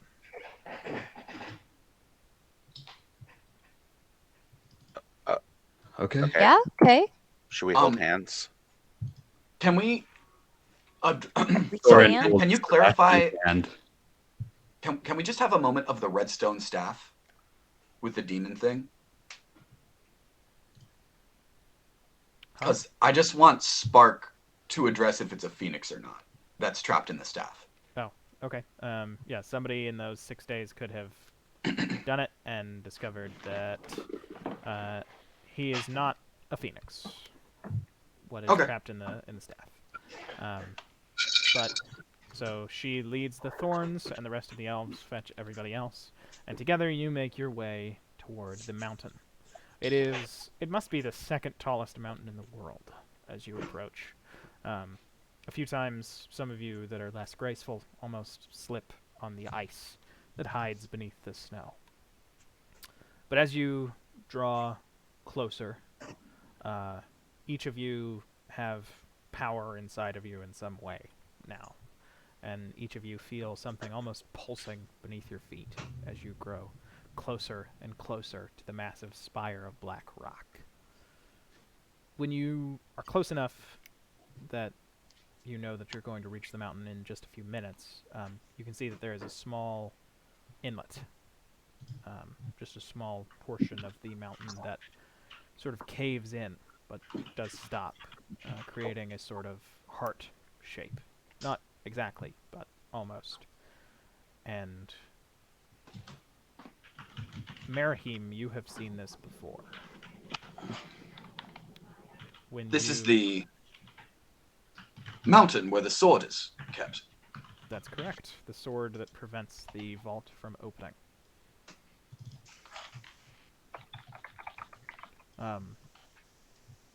I know where this is.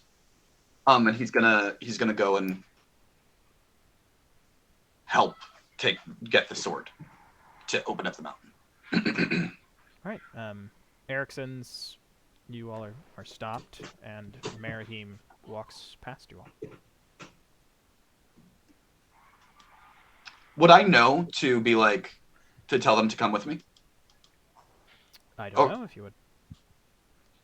Over the six days, I assume we've all like talked. Yeah. Yeah, we had been made aware of the sword pretty early on. You have been. As he's walking by, he's like, "So I found this trick," and he's like walking backwards. There's a sword hidden here. If we get the sword out of the thing, we'll be able to open the mountain up. So, yeah, it's pretty cool. If anybody wants to lend a hand. Yeah, while he's walking backwards, I want a mage hand and trip it as Althea. I don't think Why Mage would Hand you is do strong that? enough to trip anybody. I'll give it a shot.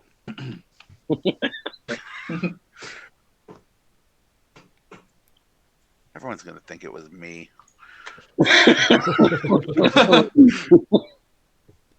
So Are all the Erickson siblings holding hands? there is a inlet in the shape of a heart.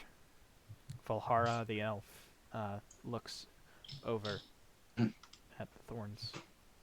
Merahim is not tripped by the Mage Hand, because it can only affect 10 pounds. Merahim is at least 110 pounds.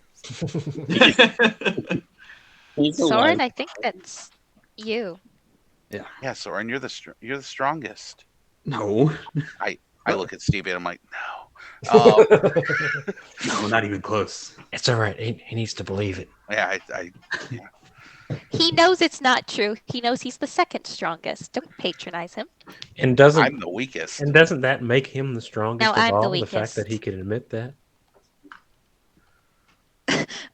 Sybil and Sebastian have a quick "who's the weakest" contest. Yeah, Joke's on them. I think they both have a -1 to strength. I have a 0. Oh, so I am the weakest. Go, Soren, go. Yeah, all right. Why is there a plus Merahim, three? do you want to help out? You want to just tell me about what you saw or whatever? Yes, of course. He's like rifling through his notebook, looking to see where. As he's getting his notebook out, Soren's just already walking. Yes, there's a fuck. There's a giant ruin of sun on a sword in the mountain, in the Child Mountain. That's what I wrote down. This is the Mother and Father Mountains, I assume. Yep. There's like a vault somewhere, if I remember correctly. Need to do anything like special, or do I just pull the sword out of the rock? Ben, I don't think you told us if you need to do anything special, right? It needs to be a hand that the sword is waiting for. All right, got it. Well, it needs to be a hand that the sword is waiting for. So, but I suppose we'll see if that hand is yours. Approach it and put a hand on it. All right. You wrap your fingers around the hilt. Can you make a athletics check?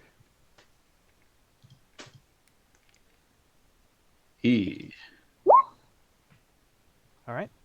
You hear a scraping noise as you are able to pull the sword just like 2 centimeters further out. So when you approach, it is basically a Yornish hilt. The pommel, there is a like sun with curving waves coming off of a wide circle, and it is just shoved completely into the stone. Okay. You've wrapped your fingers around it, and you pull it. You only get like a few centimeters out, grab it with my other hand and then just plant my feet and Yeah. then just pull? Yes. And as you wrap your second hand around it, steam starts to rise from the blade in the cold air. Make another athletics check, please. All right. You have pulled it about halfway out now. As snow that is just falling naturally from the mountain hits the blade, there is a hiss. Tibble.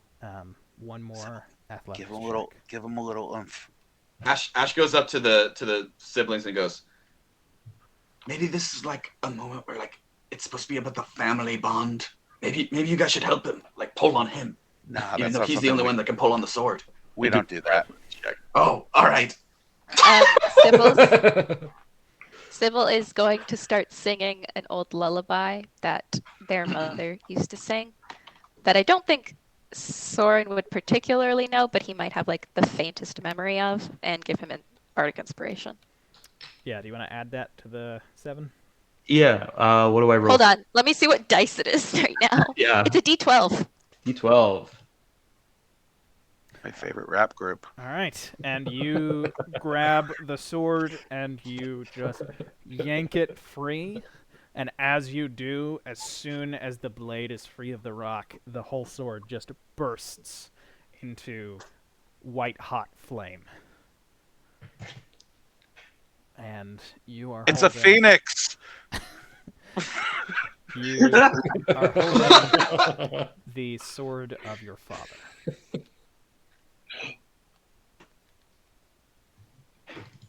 All right. And it seems to like hum up your arm as the flames roll and lick. Can I do a couple of, like, test swings with it? Yeah. You do a few swings, and the weight is really good. Like, it seems perfectly balanced for someone your size. I'm doing it with a booming blade, so it looks a lot cooler than it actually is. Yeah. Bet, does it Aftershock. does it keel? Yeah, no one watches that? Okay. It will heal. And as Soren is doing this, some of the snow on the ground melts away, revealing a scabbard. Seems perfectly sized for the sword. And once Soren has finished his flourishes, you hear... and a door starts to open as what looked like natural mountain walls start to shift and move aside, giving way to what you see as a long staircase going down.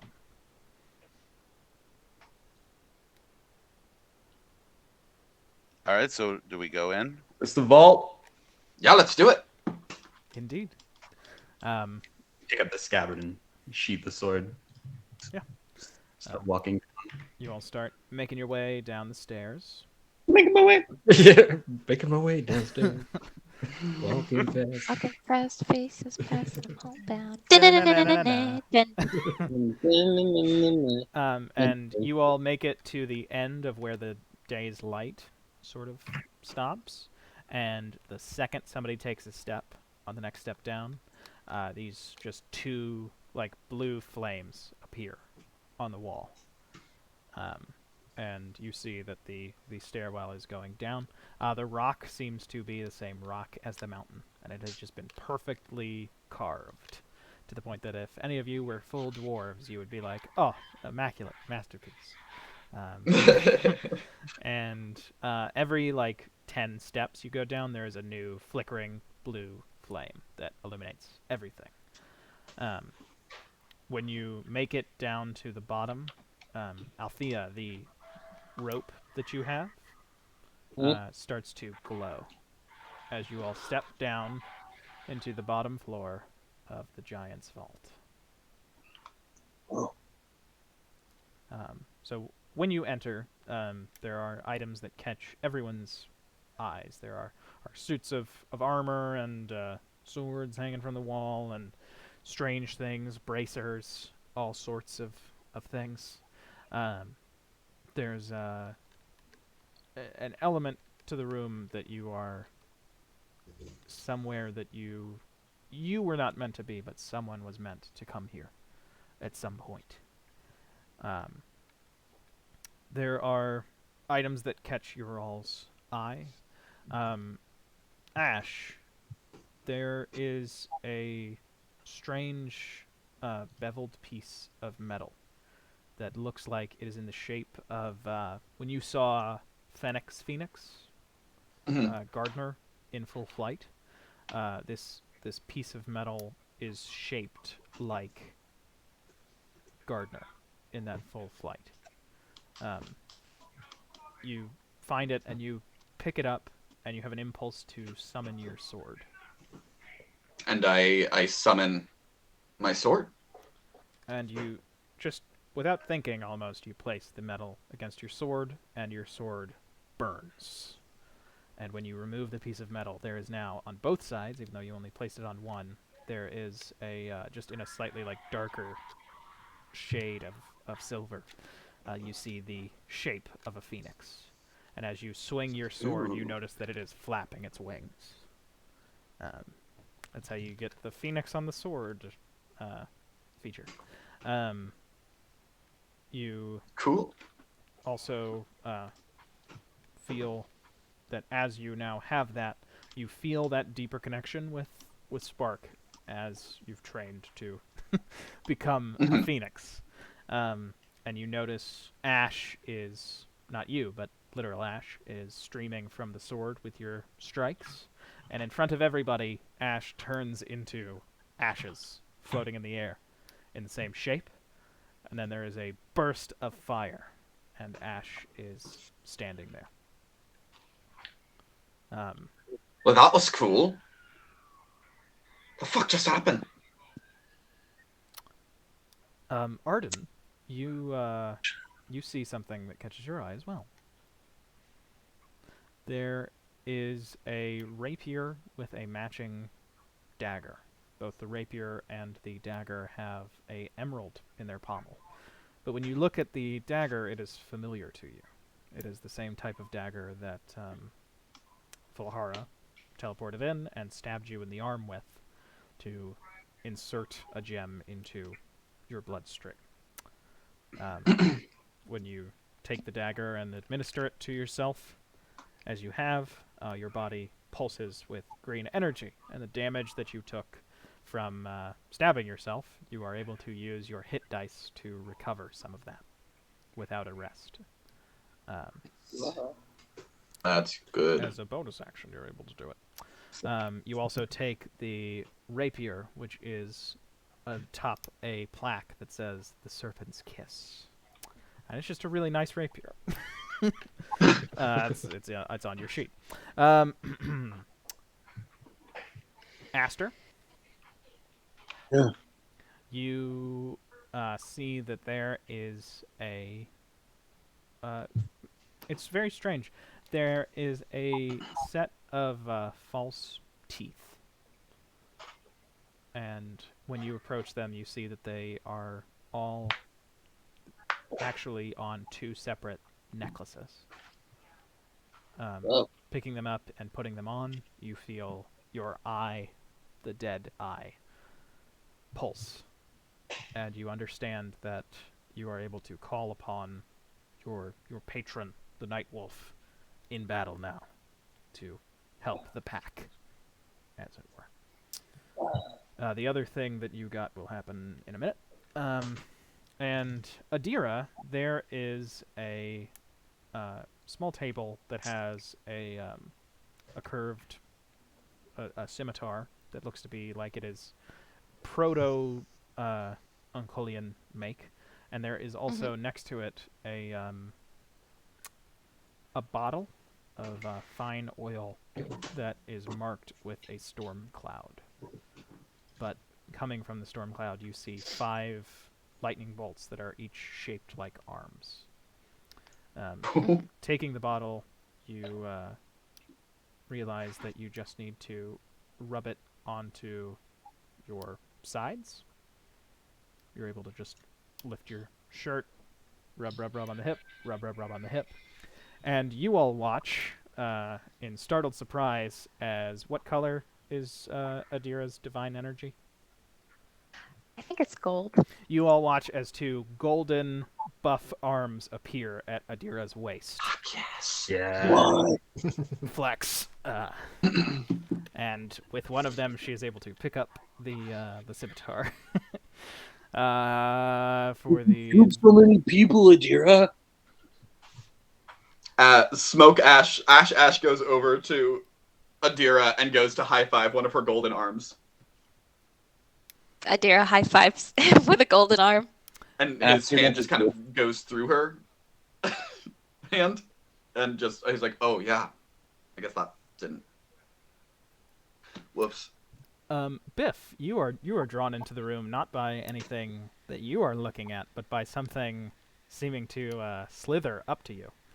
There is a silvery gut string that is slithering along the ground like a snake, and it climbs up your leg and puts itself onto your dulcimer, snapping one of the chords and replacing it.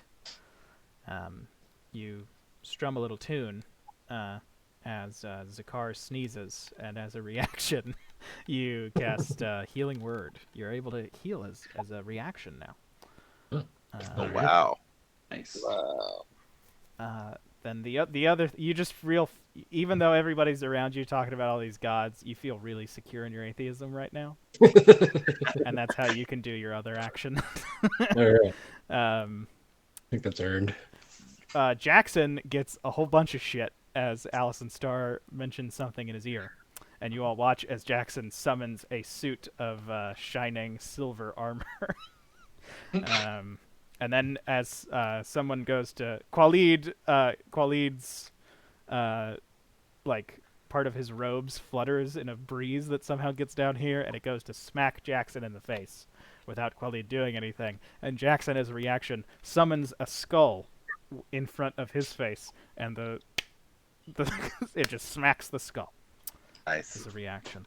Zakar, you see there is a set of bracers on the ground, and you're able to go and grab them. And putting them on, you feel like once a day, maybe, nothing someone can do can prevent you from finding them as a target. Making sure that you hit. You also see next to it there is a quiver of small arrows that you think you would be able to actually, like in the time that it takes you to fire an arrow, you think you would actually be able to get this off as an extra shot right away. With just these 3 small That's arrows. cool. There's also a monocle with them. And putting it on, you realize that the sneeze that you snuzzed earlier, it's hanging in that breeze that whipped up Qualid's hair and her robe, and you see that it is still in the air, and you know exactly where it's going to land, as you are now a trajectory expert, and have advantage on dex saves you can see, and can move 15 feet as part of the dex save. So if you want, you're able to run over and catch the sneeze on your shoe. But why would you? Why would you want to do that?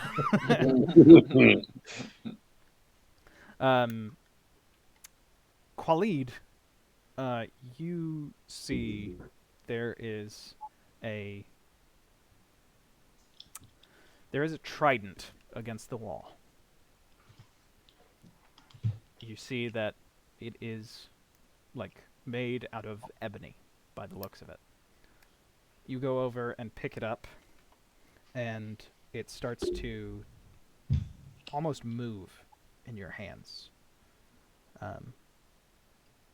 You suddenly are filled with a sense that you are holding something created by pure fire.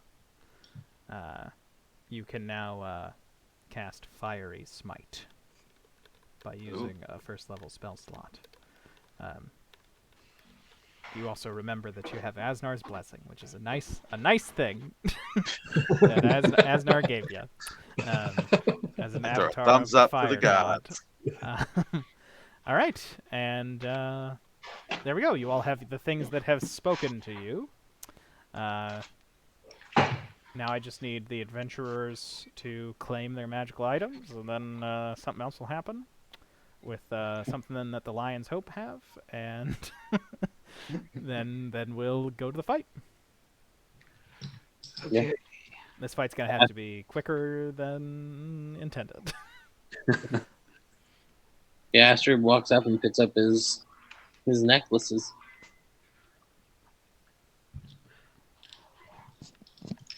I think he meant the wait, other. The quick thing. Yeah, the stuff in the vault. The stuff in the vault. Oh, Yeah. yeah. Adira's also called to this helm, Yep, it and is. she picks it up and puts it on. It's a bucket helmet that has these two little almost like horns, but they're pretty small. And then when you put it on, there is a small flame that's held in the air between those two horns. Aster sees a mask and is like, "That looks quirky and fun," and walks over and picks it up. You feel like you can choose to use any dragon breath weapon that an adult dragon would have, but only the elemental ones. You can't do the confusion breath or anything like that. Whoa.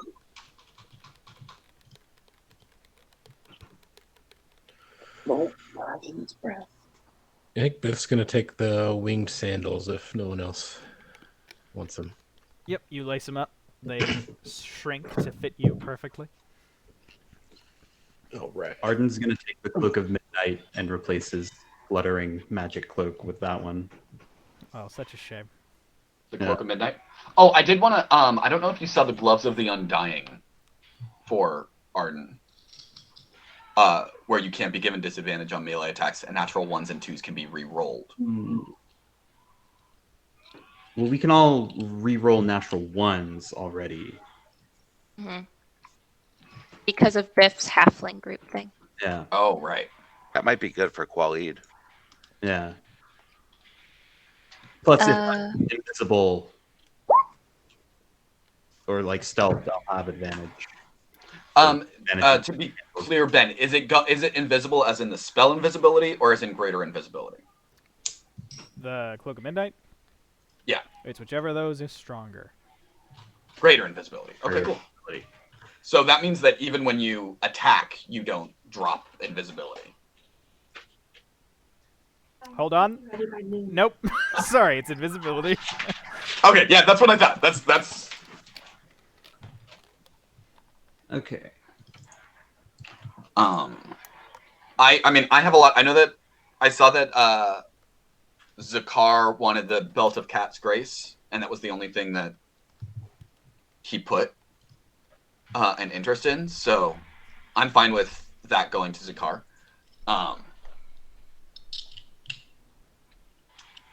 I had my eye on the robes of the Blood Mage, or the anklet of the Spirit Dance for Ash.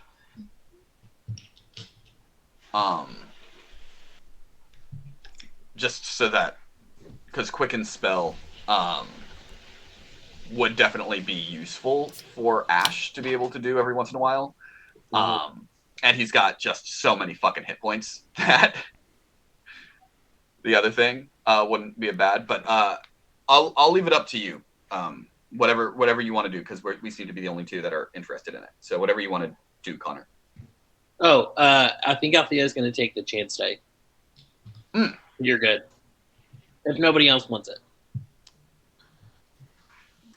I think Soren's going to take the Hotspurs.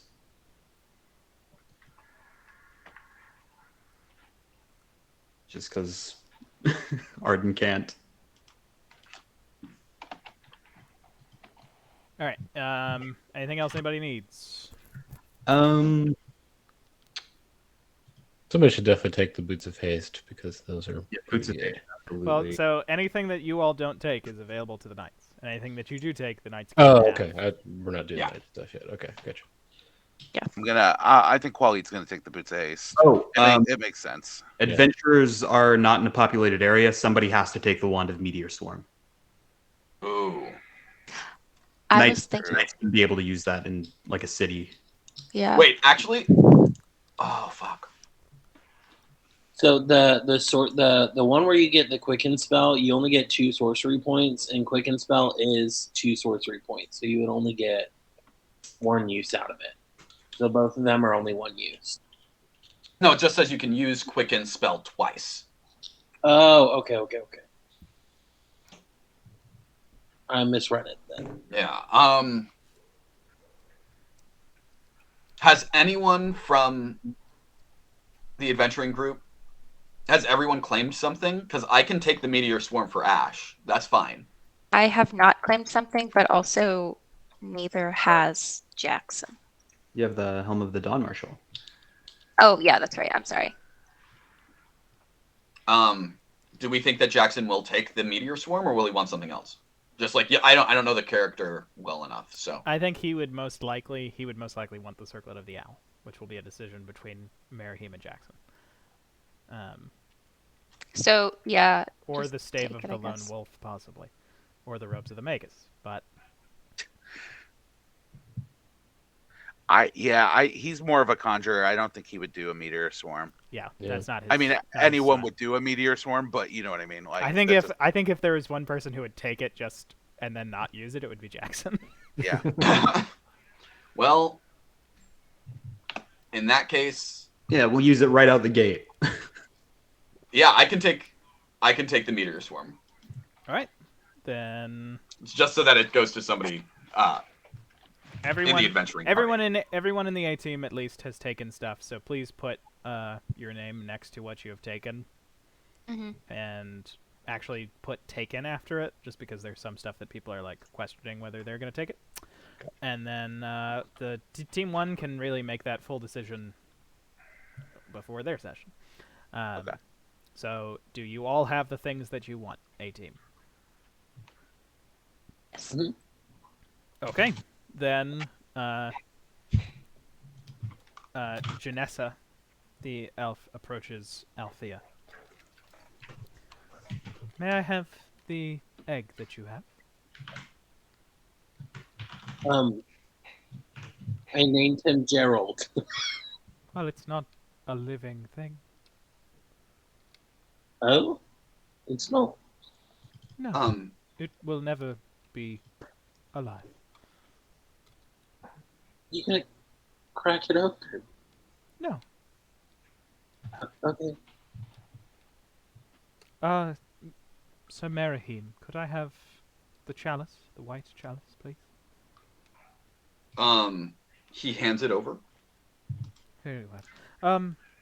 Madam Adira, perhaps, this, and she motions with this new ivory chalice, this is going to be used to assist your friend, Aster. Perhaps you could allow Merihim to take the chalice you all found, as a token of gratitude. Yeah, sure. And Adira will hand the chalice over to Merihim. Very good. Now, Aster, if you don't mind, stepping away from everyone. Okay. I'm going to make sure that the Night Wolf is fully fed. Well, what does that mean? This, and she lifts the egg, is the egg of a dragon of time. They don't exist in our world, in space. The dragon that, if it's difficult to explain, if this dragon was able to exist in our world, they would have hatched long ago and already be an ancient one. But now they have flown away into the cosmos. I am going to use this chalice, and she taps the white one that she has placed on the ground, to effectively age what physical body remains in the egg to its end point. Through you, the Night Wolf will feed on its essence. Oh, do I need to get closer? A little bit.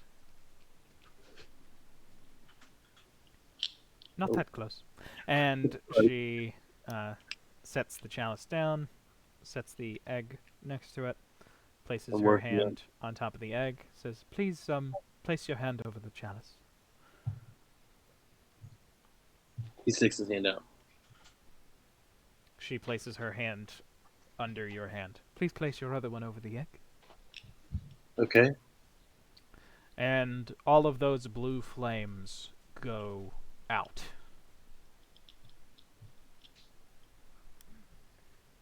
That's supposed to happen? Yes. All of you all see a brilliant light emanate from the egg. It is every color, not just every color of the rainbow, but every shade and every hue. These lights erupt in these lines that stream around the room, going in every direction, up into the air, down towards the floor, going around your all's heads, and eventually they all zoom back to one point where they become two lines of light, one black, the other white. And both of those lights shoot up into Aster's face. The white light going into Aster's dead eye, the black light going into his living eye. And Aster, there is a new streak of black in your hair, Ooh. and you are now able to bind a god empowered by cosmic belief, making them mortal. Ooh. So basically, you all will be able to kill the Eternal Dragon if you win your fight now because of this. Love that. Yeah. And Janessa leans back.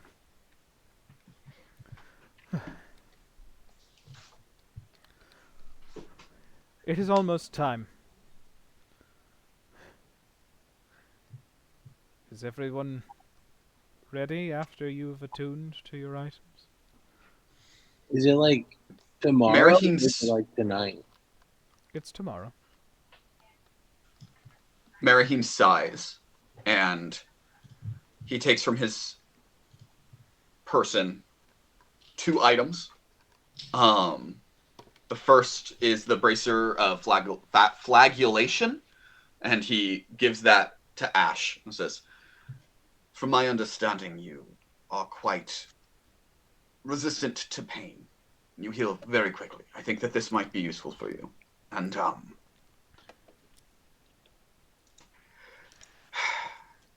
you must be careful,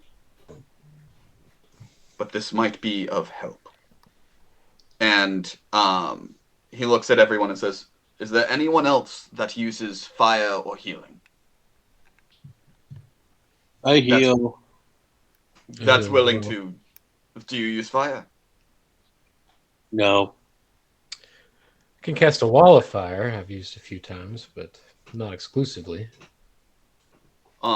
And he looks over at Ash and says, "This is very dangerous, what looks in here, but if you've bonded with one fire spirit, maybe you can bond with another." And he hands Ash the redstone staff, because he literally never used it.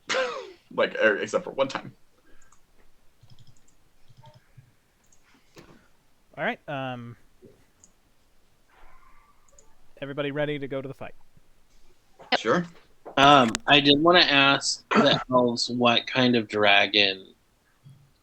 Oh, yeah. Oh yeah. They answered you in the intervening days and said, "He is all." So like every type. Indeed. Oh man. I have this thing that allows me to. You don't want to hear about it. I do just, and I don't need to play this out. I just want to go the last night to visit the Hala, and say goodbye and I love you, and if anything bad happens. Yeah, I get you. Okay. Anything else? Any other trades? Okay. Well, Brian, Zach, thank you all for joining us. we'll be back with Brian and Zach, as well as Aaron and Nathaniel, at 6 o'clock tonight. I love you guys. Oh, See you then. I'll give the cloak of Pepto Bismol to somebody who heals themselves. I'll give it to Sybil. Pink seems like it's her color. All right. I mean, yeah, thanks. What does it do? You know, it's a good question. It's a real good question. And we'll get to that when the knights are playing. And the next morning, the elves let you all know that it is time. And they gather you around, all of the adventurers. You say your goodbyes to the knights. And you are teleported in a wave of light to a massive field. There is a small road next to you with a slightly ruined wall. There's a stream with a small bridge across it. There is a pond. There are a few large rocks, 2 trees, 1 dead tree. And this is apparently the site where the Eternal Dragon was originally defeated. Centuries, even eons ago. There is someone else there, standing on a hill some distance away. You see Caladrius, the wizard from just a few days ago. He's facing away from you, to the south, where you see a large walled city and the Ortishon Mountains even further past the city. He lifts his staff, and a stream of wind seems to emanate from it, making his robes billow in the air. For just a second, you see next to him, in green light, a phantom figure. The same height, in the same robes, just with no staff, and with no hair on his head. You see that he has a hand on Caladrius's shoulder. Hello. And then the spell ends. The figure is gone. Caladrius starts to walk towards you all. And every few seconds, silvery mist encompasses his body, and he gets closer and closer, teleporting 30 feet at a time, until he comes right next to all of you and says, "Based on my research, the Eternal Dragon is able to split his soul. He will still be able to do it, but once he splits himself, he will not be quite as deadly. He will need to use something of his life essence to maintain multiple forms. This is the only way that I can help. I wish you luck." Who's that guy you were with? Beautiful.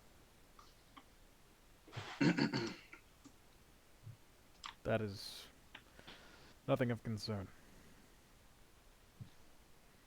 Does he notice the redstone staff that Merihim had stolen from his? I think he does, but he doesn't say anything. He makes a mental note, but he doesn't say anything. How did you? Everybody has 14 temporary HP. Yeah, boy. Good luck. Would the knights also have that? No, just us, and then Team 1. Team 1 would get it too. Or definitely Qualid, like anybody that would have played with Spark in the minutes before we left. Good luck. And he nods to you all, and he taps his staff twice on the ground. Vroom. Raylight, he's gone. Team 1 are like, hey, we got our own plan for this fight. We're going to back you all up, heal you a little bit when we can, help you out. Definitely try to kill that thing. Good luck. We're going to go hide off screen. And they do. The elves told you all that he will be landing here first before he goes anywhere else. So you are going to want to try to keep him here and try to fight him. Anything that you all want to do, like basically, I don't want to get into planning again, but if you all want to position yourselves on the map, that's something that you can do now. If not, we'll start the fight with his appearance. Can I climb the tree? You can climb that tree. Ash is going to start with his wings out and with his shield out because he has Warcaster now, and so he can have a shield and still cast magic. He learned that from Adira. Yeah, she was training him. I think like a fourth of this stream has Warcaster. Yep. But you all can position yourselves as the sky starts. It looks like there's going to be a horrible storm. And Also, try to like hide a little bit. Yep. Make myself least. Casting Fire Shield. Adira is going to call upon her soul bond of the sky, Nisha, the great horned owl, and climb atop her. Okay. Yeah, can I just... And then just get about 30 feet in the air. My soul bond around, circling. Yeah. The day turns to rain, and then to thunder.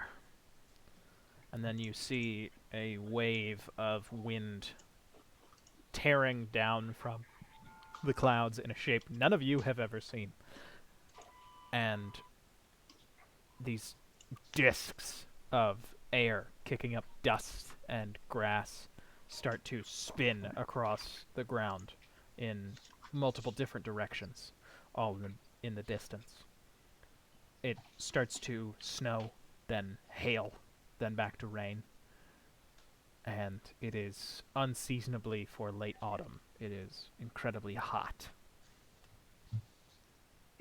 And then, quicker than lightning, it's just gone.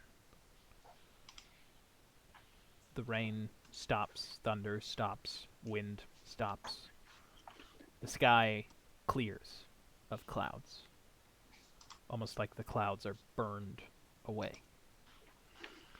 And there is something in the sky. A single dot. And it gets larger. And larger. And larger. And before you can see anything, you hear the beating of wings. The water in the small stream next to you begins to rock. Rock. Rock. All of the grass is going in one direction, south. There is something horrible clutching at your heart. And you hear, I return. Welcome to your end. And then you see it. A massive dragon, bigger than any living thing any of you have ever seen, with scales that are gray, the color of volcanic rock, down from its starting just beneath its mouth all the way down to its chest. There is a fissure of scales that glows a bright red. Its eyes are the same blue as the new moon in the sky as it scans the ground around it. It is covered in horns, scales, spikes. Its wings seem tougher than any leather that should be able to propel it through the sky, let alone space. and you see the eternal dragon as it approaches. And it crashes into the ground with a thunder. I need everybody to roll initiative for the last time. Makes me feel sad. 20, 24. Oh God, a natural 1. Reroll that one. 15. Oh, Reroll that one. 13. I think Asker just shouts, "I love you guys." All right. And there we go. Fuck. So we are in initiative. Arden. you're Okay. First. 45 feet. Is the sound that it makes when he lands. Oh, he's over there. Oh yeah, let me get the stream to be able to see literally anything. Giant ass map. All right. Just one quick clarifying question. If I let go of Montoya and have Montoya fight on its own, does that take up my attack? Is that my action? Like when I'm using a separate weapon? I think when you do it initially, it is an action. Okay. And then from then on, when it attacks, it's a bonus action. Got it. Yeah. I'm gonna move forward and then use my sapphire gem to just shoot out of that tree directly at it. Okay. 40 feet in a straight line. All right. And I'm gonna try and hit it like in the upper portion. Okay. Attack with advantage. Yep. Okay. Come on, Arden. There's a 2 nat ones. I get a reroll. Right? Oh my god. Oh my God. Oh my god. 30 will hit. So that becomes 44 piercing damage, which he takes 22 of. Then 2d4. I think it's 2d4 from my. Even if it's magical, he takes half damage? Yep. Okay. Fuck. Yeah, big fuck. That's not great. Okay. And then a bonus action attack.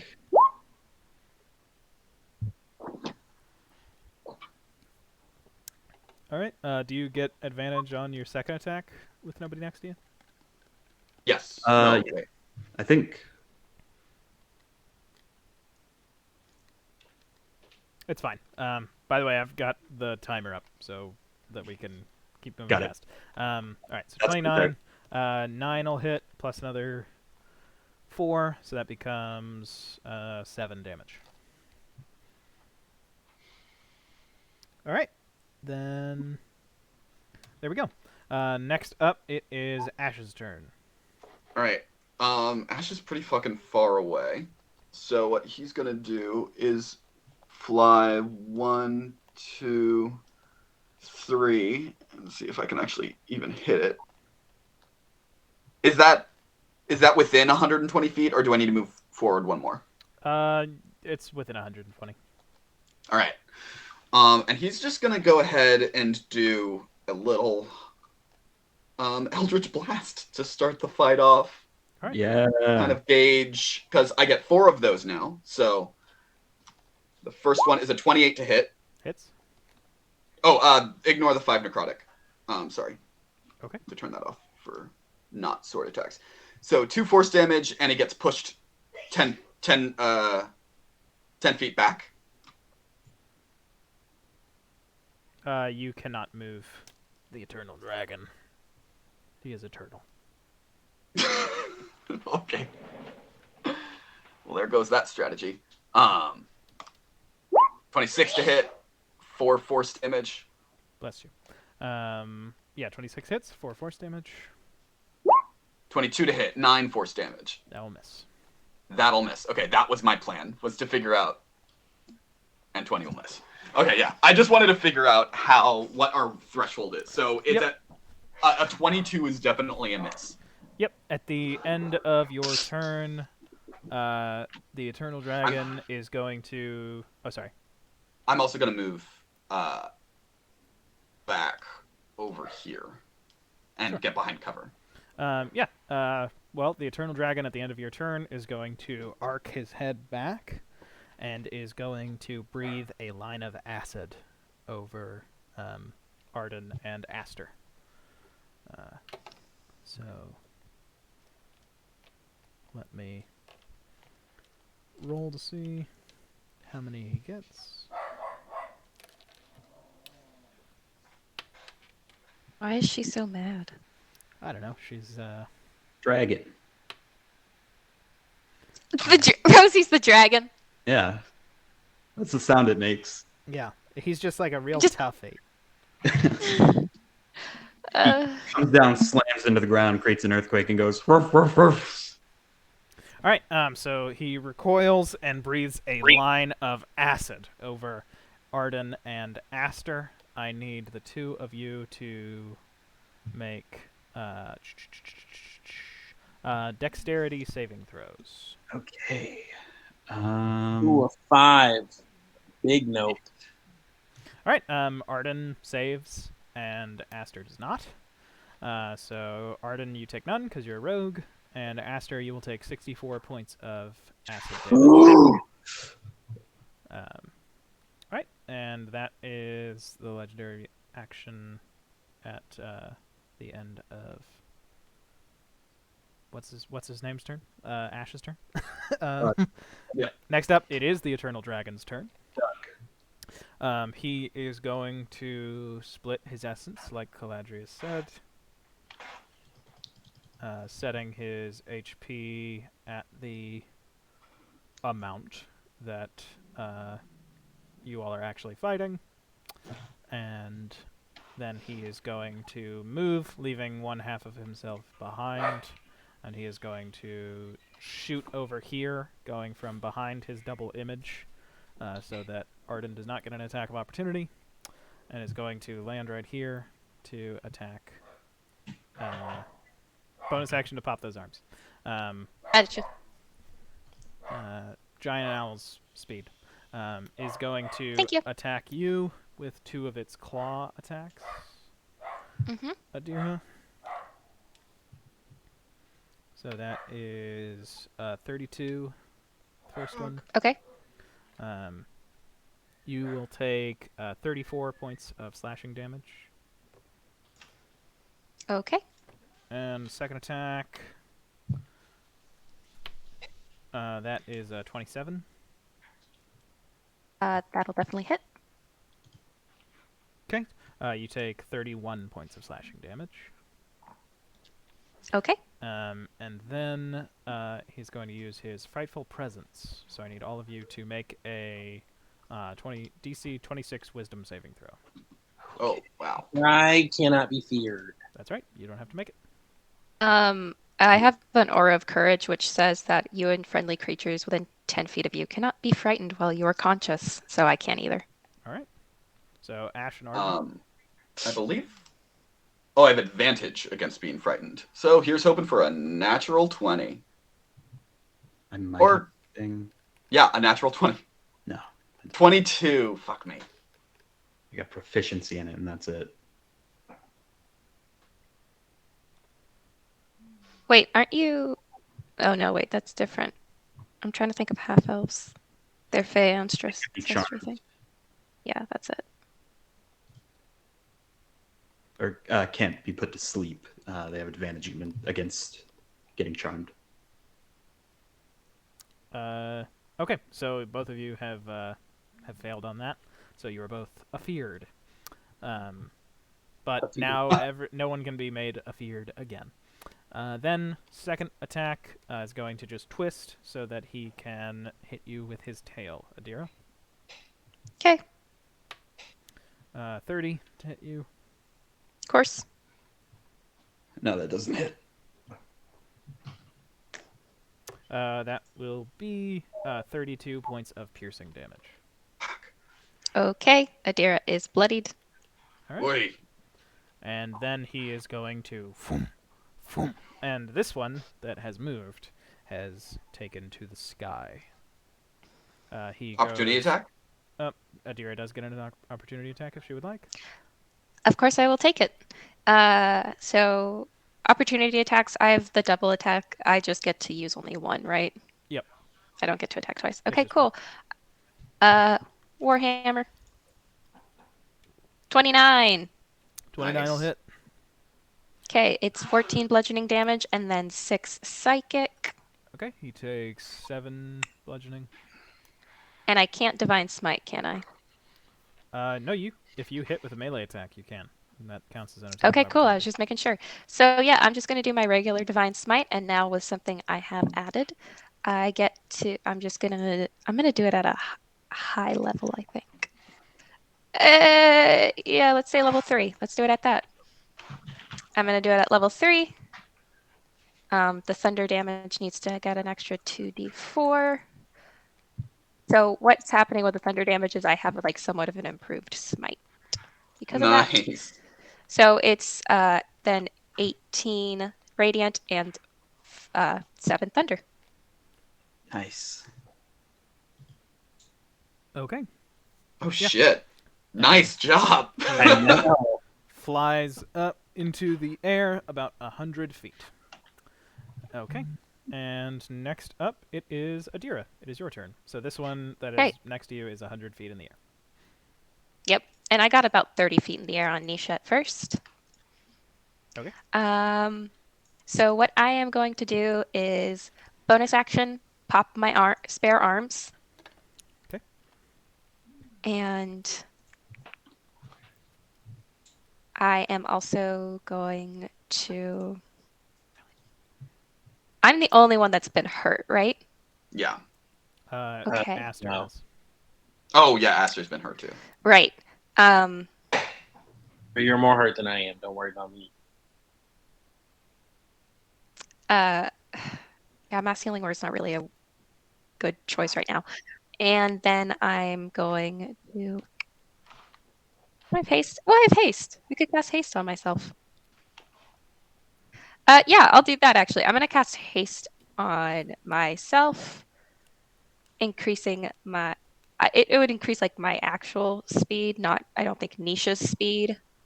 Mm-hmm. So, but I am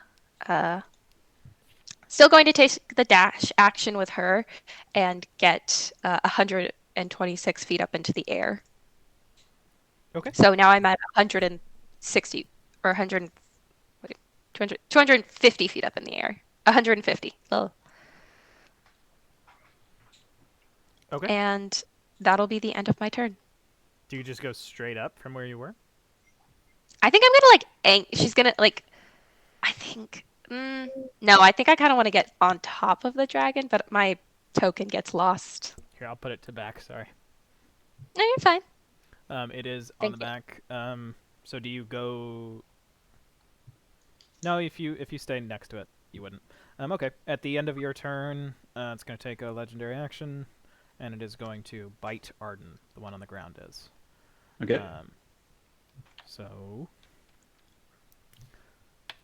that is a 23 to hit you. That hits. All right. You will take 40 points of slashing damage I'm going to use my reaction to have that. and 18 points of cold damage. So a total of 58. So you would have 58. Got it. Okay, then that is the end of Adira's turn. So Aster, it is your turn. Real quick clarification. So Ferryman, it doesn't say that it's an action or a bonus action. Is it just something that I can do, or is it an action? I think it was a bonus action when we did it before, so it's a bonus action. Okay. Then for my action, I am going to break the fear, use my no fear thing, and destroy the fear on Arden. Okay. And I say, "Hey, buck up, buddy. You got this." All right. And then 15 for my seconds bonus, left. yeah, and then for my bonus action, I'm just going to do the ferryman, which is roll a d12. Oh shit. So a 5. All right, cool. You summon a. Let me ask how long you think it'll be. You summon a Pegasus. Oh, dope. And I want it to be with Arden, so that way we can get a sneak attack for having an ally. All right, cool. Next up, it is the Eternal Dragon that is on the ground still. And the Eternal Dragon that is still on the ground is going to take a claw attack on you, Arden. Okay, That is a 38. that hits. All right. You are going to take 33 points of slashing damage. Jesus. Then he is going to cycle around you, crushing this wall, crushing this tree. He's going to take another claw swipe at you. Okay, So that is going to be 35 to hit you. that hits. You take 34 points of slashing damage. Okay, Then he is going to move to I'm bloodied. here and is going to take a tail attack at Aster. Yeah, you can still That reach me. is a 36 to hit you, Aster. No, it misses. You take 34 points of piercing. All right, and that is going to be the one on the ground's turn. Now we go back to the top of the order, and it is Arden. It is your go. Okay, You take... You take... 8 points of radiant damage at the start of your turn. got it. I'm going to stay on guard and let go of Montoya. So that's going to be an attack. Is that just normal, or am I flanking? You are... It would be... I mean, you don't have any allies close to it, so you get your advantage. Did the Pegasus get an opportunity attack? Sure, it did. That would miss, so no, it does not hit it. So it's your turn, Arden. Okay, so an attack with Montoya. I'm not flanking, right? Like it's still looking at me. It is still looking at you, yeah.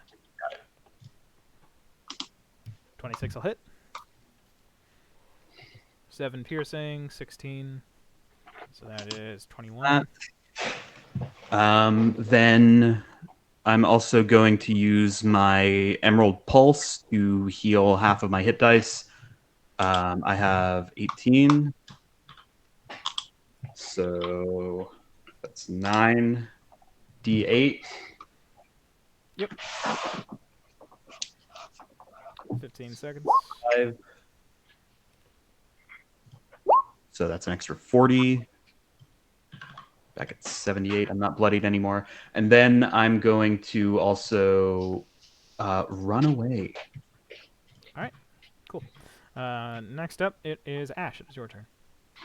Okay, so I'm still frightened. So I can't move closer, is that right? You cannot move closer to it now. And I have disadvantage on attack rolls, right? Yep. Okay, that limits me a little bit.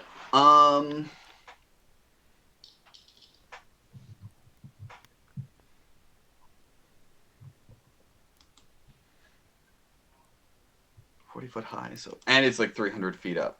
So I guess, am I frightened of this one or both of them? Both of them. It's one being. It's one being. Gotcha. He's just able to act twice, basically. Okay. In that case, I will. I guess I just kind of have to stay where I am, and I'll start shooting up.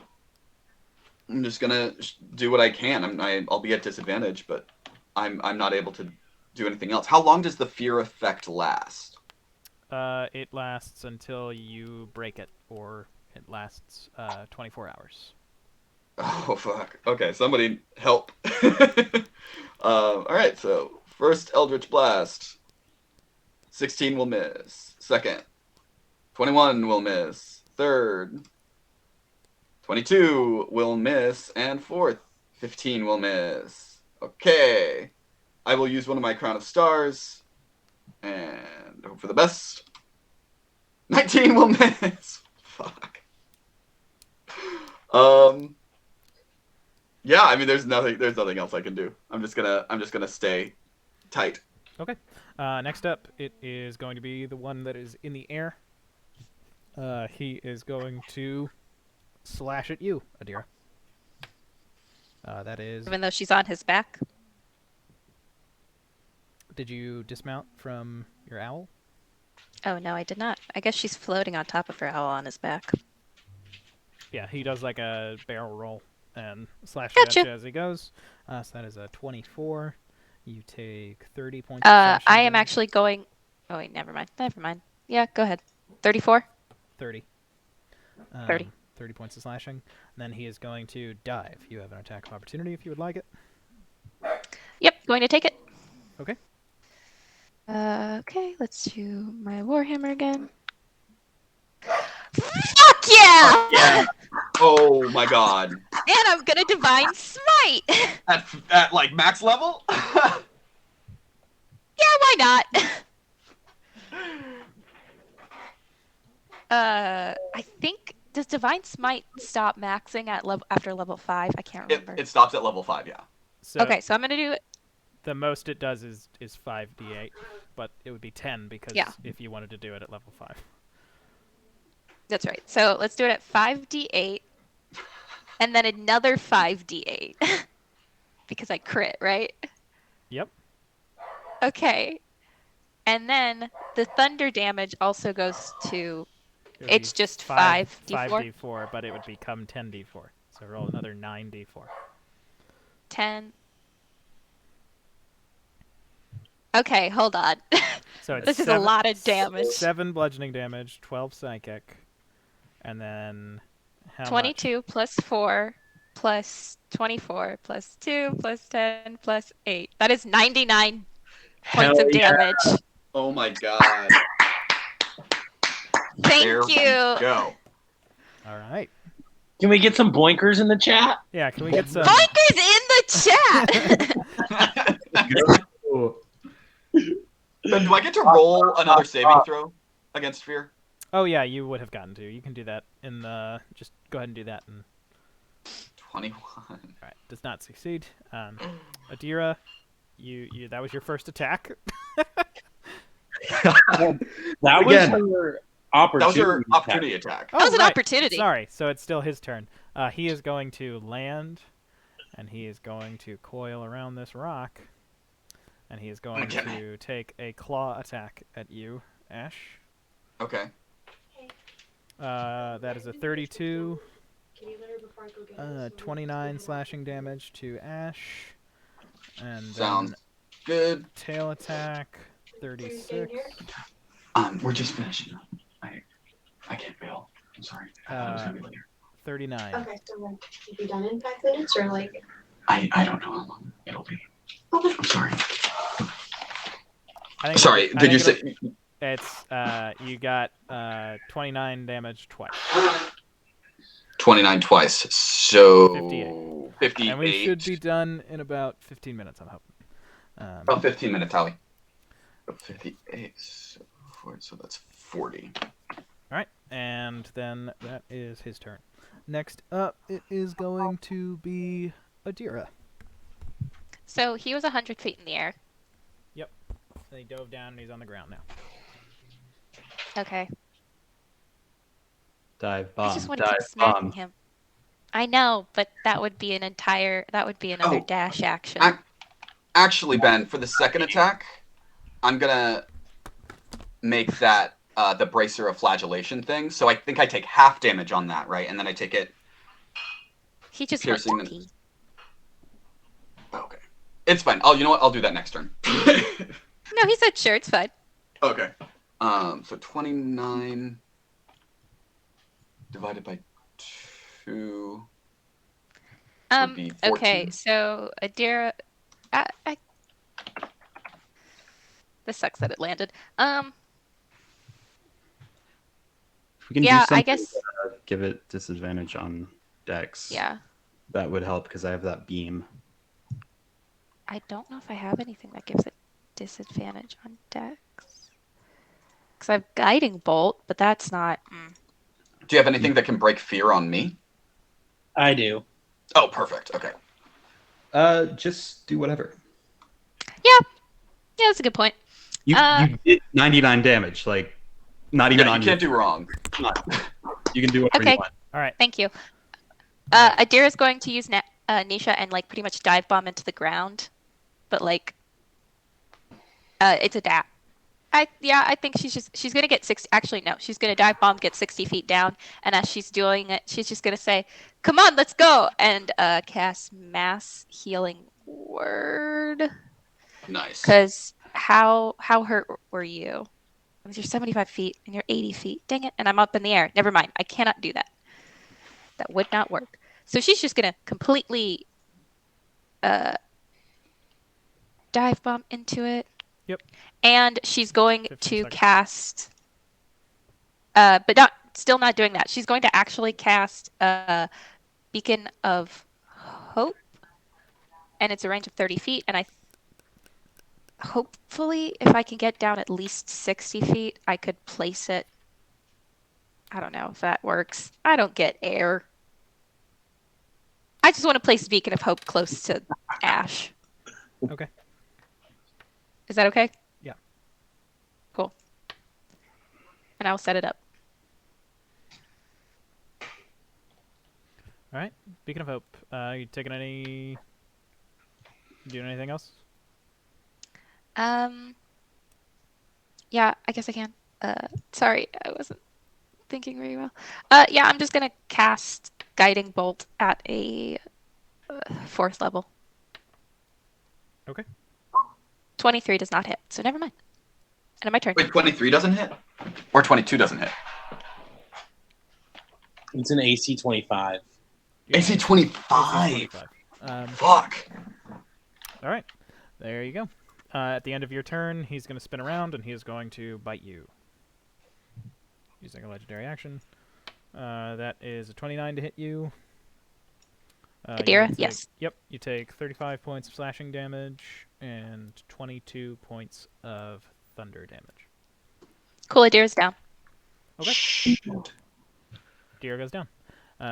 Next up, it is Aster. It's your turn. Is she within the range of Beacon of Hope? She put it right here. The range of it is 30 feet. 30. Damn. All right. Well, see how far away from me she can? Oh, she's 110 feet. Dope. I'm going to. So. Yeah, The we God- got to keep moving. We got to keep moving. Yeah, the God Killer thing, is that an action? That just happened. You've broken him. He can't not die. Oh, so that doesn't even require any action economy at all. That's just a story thing. So cool. Then for my bonus action, I'm gonna give 98 plus 9 temporary hit points to Adira. I can roll him. You got 47 hit points plus 9 temp. Okay. And then that's my bonus action. And then for my action, I am going to do the wild thing on the one that's been hurt the most, I guess. Okay, they share the same HP, so you Oh, all, they you all, do? yeah, Alright. you all don't have to prioritize anything. Cool. So that is going to be 6d10. Oh, fuck. I just realized something. So 40. Oh, dope. So 40 points of necrotic damage to them. And that is my turn. Nice. Then next up, it is going Oh, to be... shit. I meant to break. Fuck. It's all good. Don't worry about it. Yep. Break it next turn. The other one is going to move right over to you. and is going to take all 3 of his attacks on you. So that is a 32 to hit you. Yeah, I'm gonna hellish rebuke his ass. Okay, 37 and 29. So he's going to hit you with all of them. So you will take... you take 27 slashing, Okay. 40 slashing,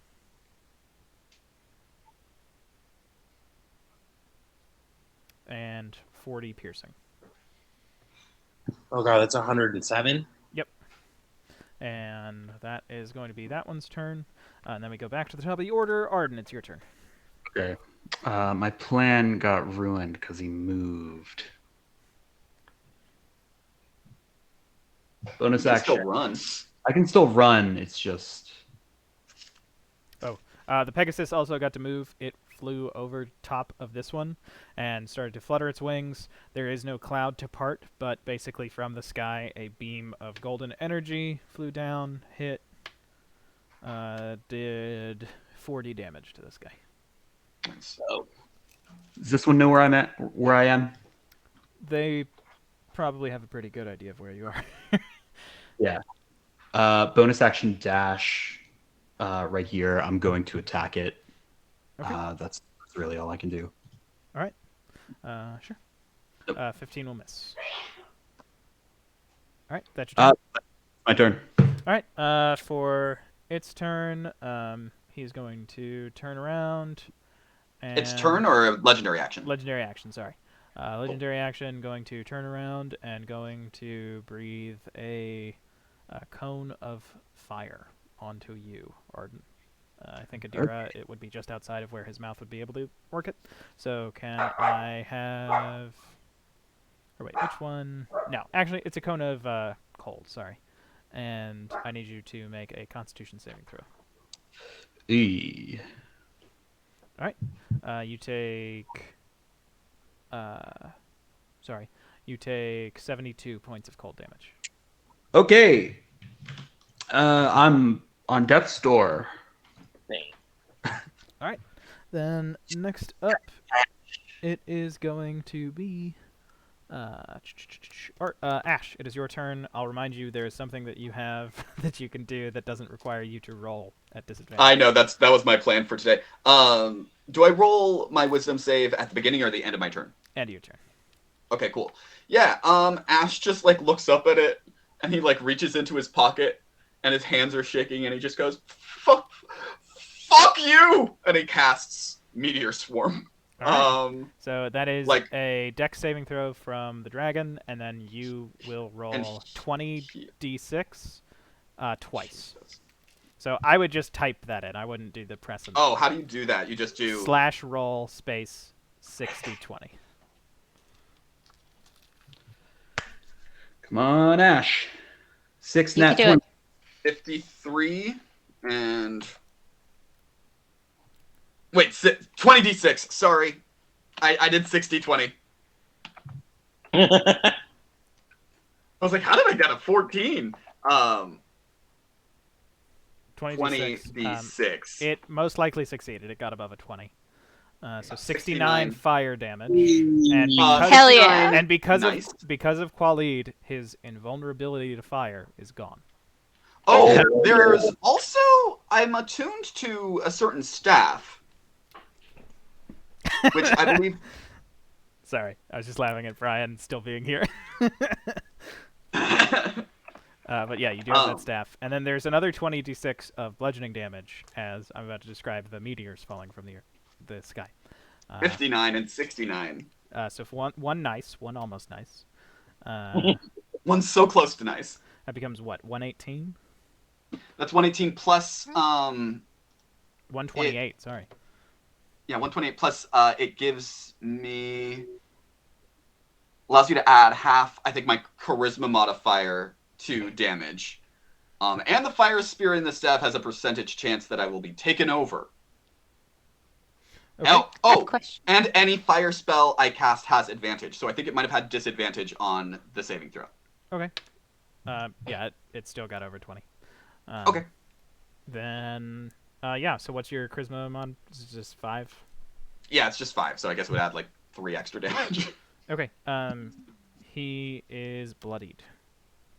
And Adira take Yeah. 5 health back. Yep, So, that's what I just did that. Yep. As meteors just appear like specks, just like he did, they all come down and just boo boo boo boo boo boo boo boo boo boo and pummel down on him. I'm just gonna assume you cast it so that it wouldn't hit anybody else. And Yes. yeah, so he takes a lot of damage and he. I will end this world. And then, as a bonus action, Ash just goes and sends a little radiant dot at him. All right. And just, then just as a final fuck you. That's a disadvantage, I think. Yep. And then you can make a wisdom saving throw after you do that.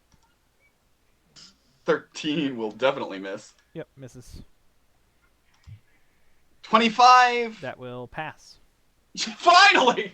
Yes. All right, you are no longer afeared. Next up, it is going to be his turn. Eternal Dragon.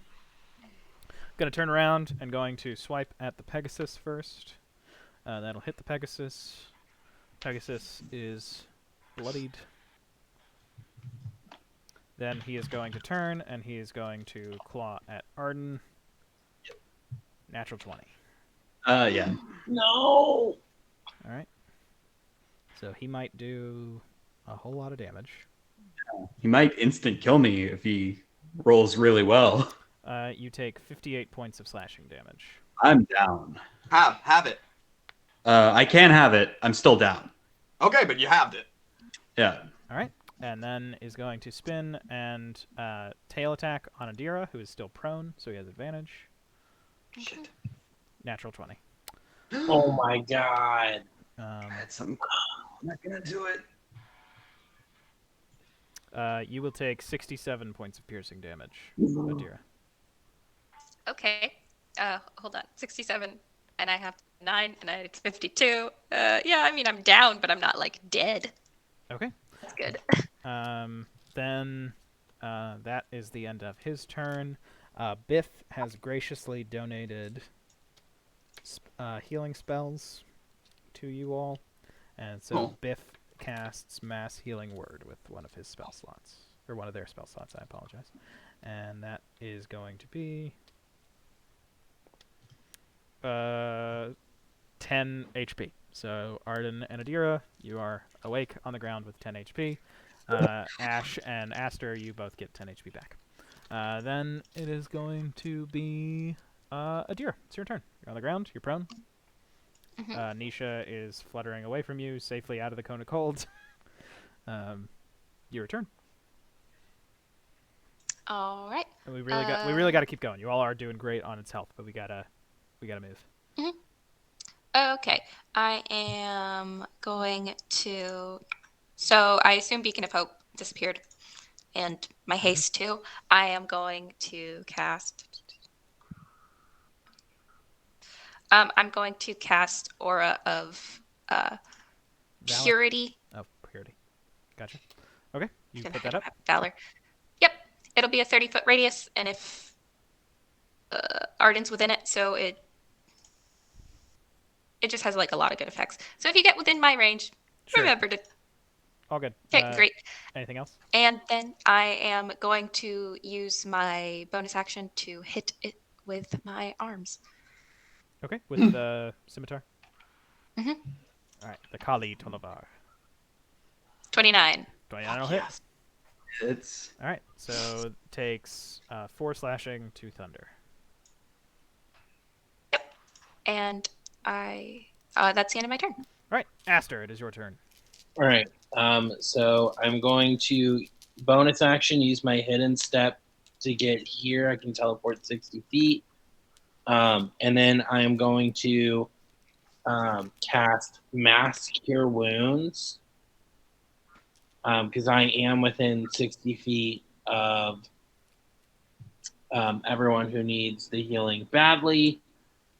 And I'm going to cast it at, you know what, I'm going to go ahead.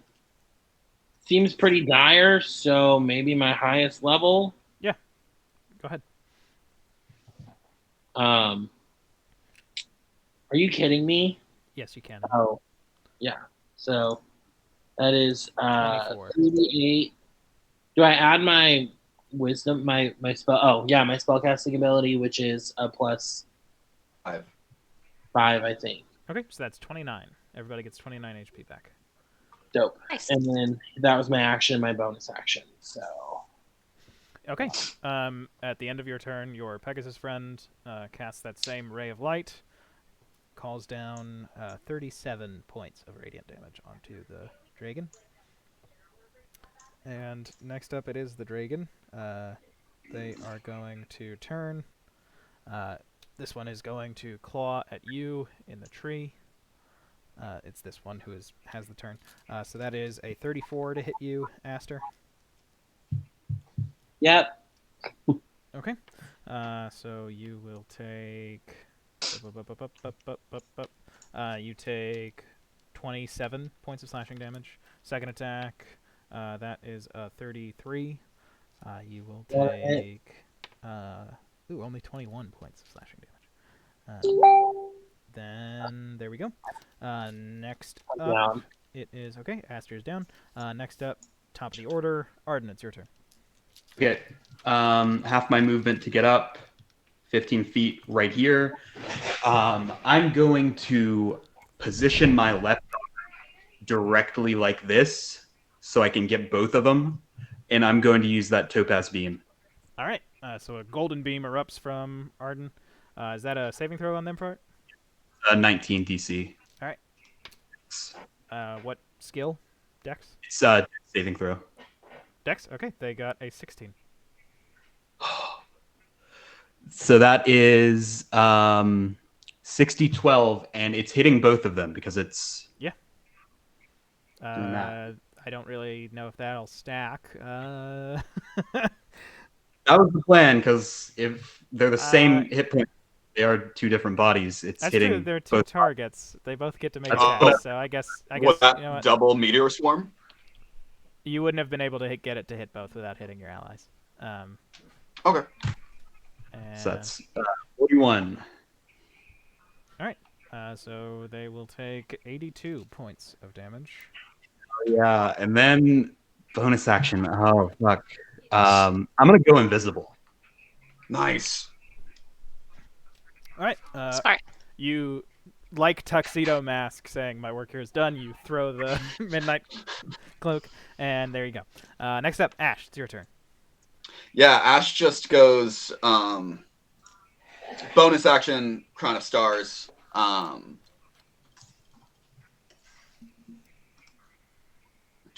Fuck, 13. 13 to miss. Damn. So that one's a miss. And then with his action, he is going to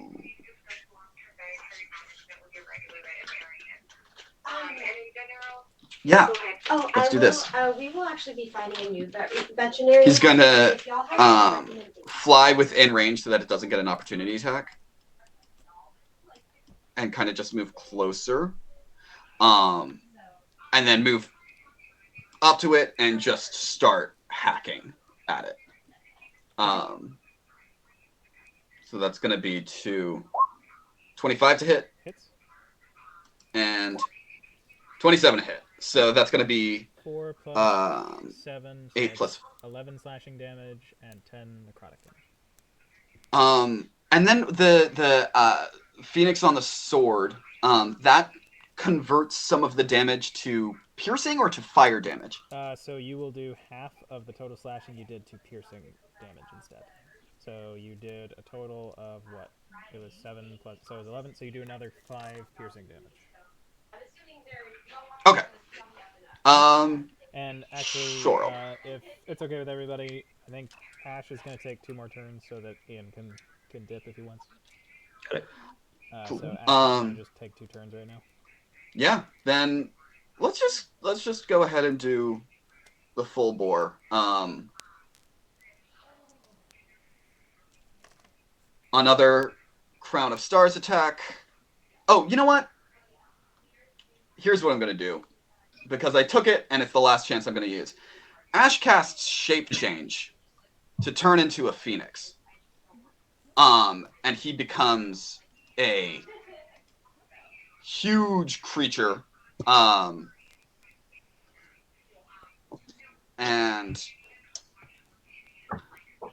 that's an action to do that. With his bonus action, he's going to attack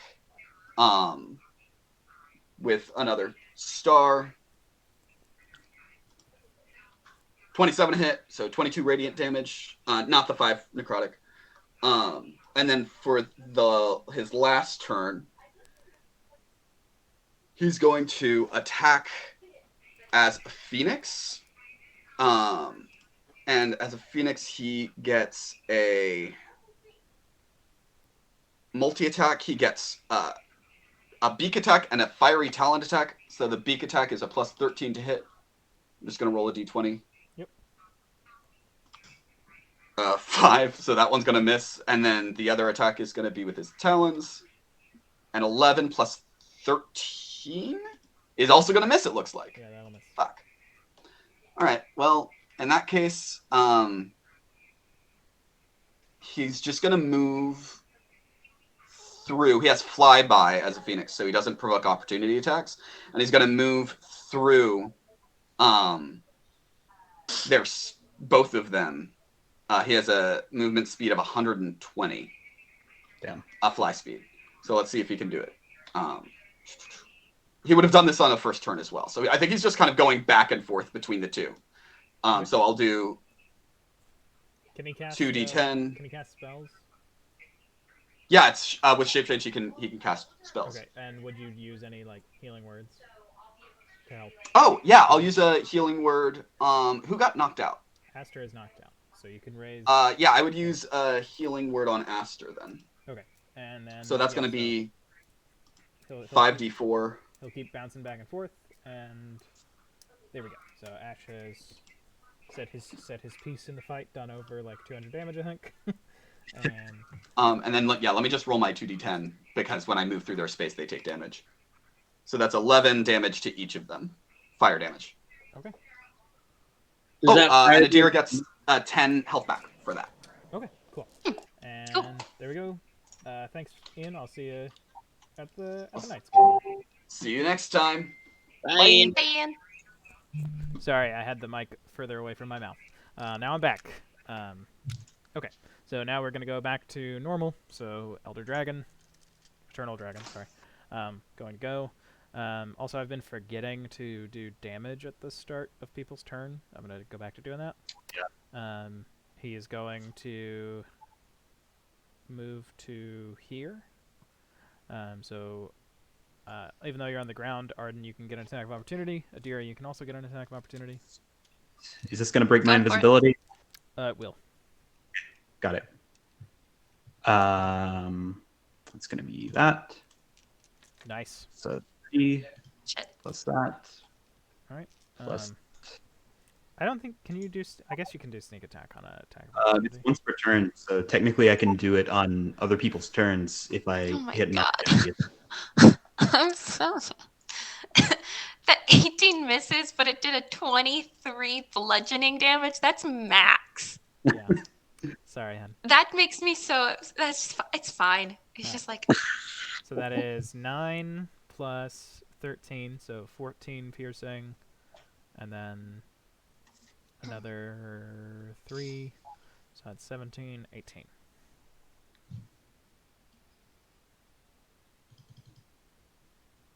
Okay.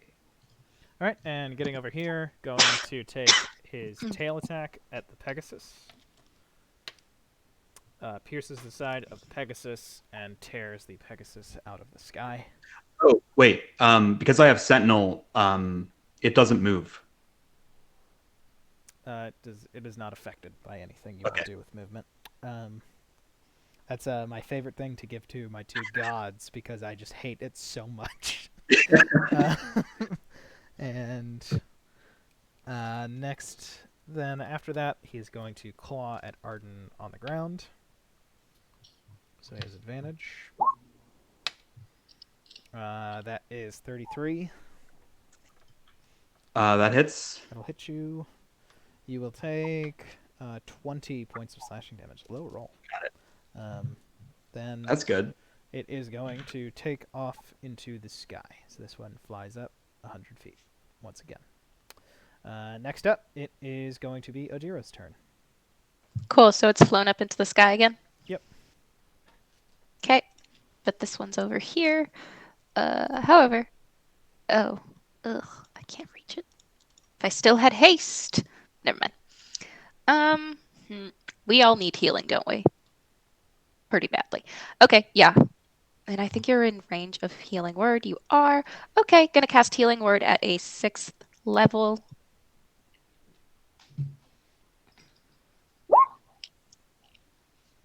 Okay, that is a total of 25 points back to the three of us.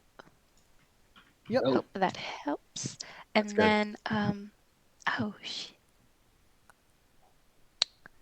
I forgot about Aura of Protection at the start of the 6th turn. Anyway, I'm trying to think of something else I could do. Bonus action. In my action, like my movement economy, could I call Nisha back and mount her again? Yes, you could. Also, sorry, it is within 30 feet of him at the start of his turn, so Arden, Adira, or at the start of your turn, so Arden and Adira, you both took 12 radiant damage. Okay. Okay. I was at 2 hit points. I didn't go down, but I was close. Okay, so I go down by 12. What was your I don't think question? I added Sorry. that. No, it's fine. Climb, mount her, I guess, Oh, 15 and feet then of movement, yeah. yeah, 15 feet of movement to mount her. Yep. Okay, and then I think I'll fly about 30 feet up in the air with her. Okay. Then and get like a little closer, and that'll be the end of my turn. Actually, I'm going to. Can I do it? Oh, that's an action. Never mind. okay. Aster, it is your turn.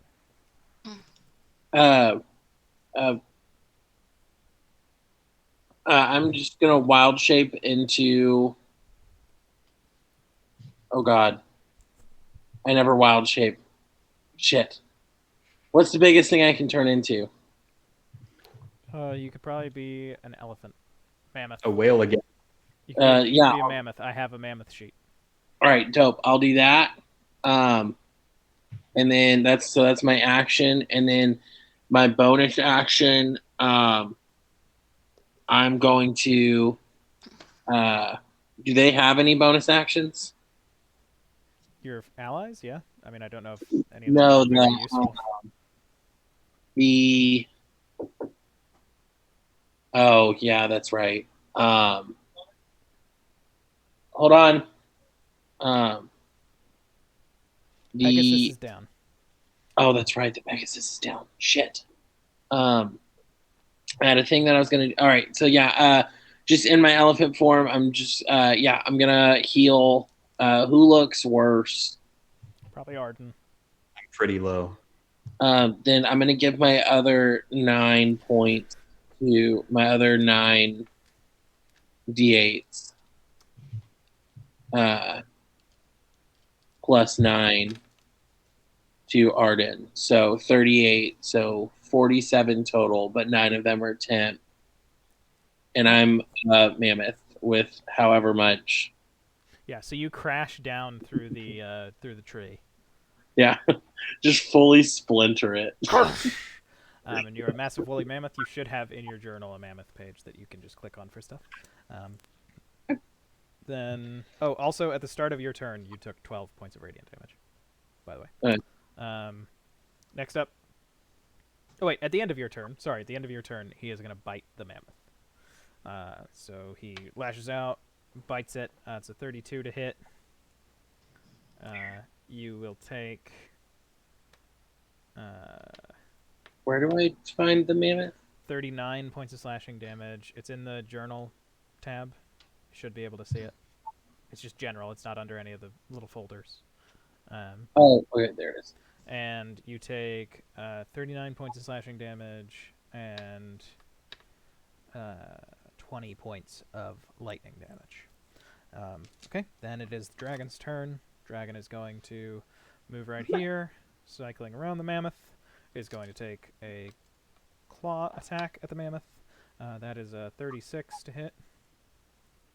That is going to be 42 points of slashing damage. And, yep, 42 points of slashing damage. Second claw attack, also going at the mammoth. It's a 22 to hit. 35 points of slashing damage. Oh my gosh. And how much were the first two again? It's 26 and what? I don't really remember. I think it was... You got 26... No, you got 36 slashing damage. Or 39 slashing damage and 20 elemental damage. And then you got 36 from its first slash. And then from the second one, I think you got like 30. So it's a lot of damage. And then with a tail attack, it is going to go for Arden. Well, I'm not in wild shape, so that's well over 126. All right. Right? I think so. Its tail attack on you, Arden, is a 35. Okay, that hits. All right. And that is going to be 28 points of piercing damage. I'll have that to 14. And okay, then next up it is back to the top of the order, Arden. All right. I can do a 40-foot sapphire dash right here. Exactly 40 feet. Make an attack. Not with advantage. Let's fucking go. Nice. Yes. Roll sneak attack. Yes. Whoop, whoop, whoop, whoop, whoop. Yeah, that only did the 9, so you would need to roll it again. Fuck yeah! All right. I'm just going to add up all of the piercing damage and then I'll have it. So Yeah. that's 22 plus 27 plus 36. 85. So that's 86 half to 43 plus...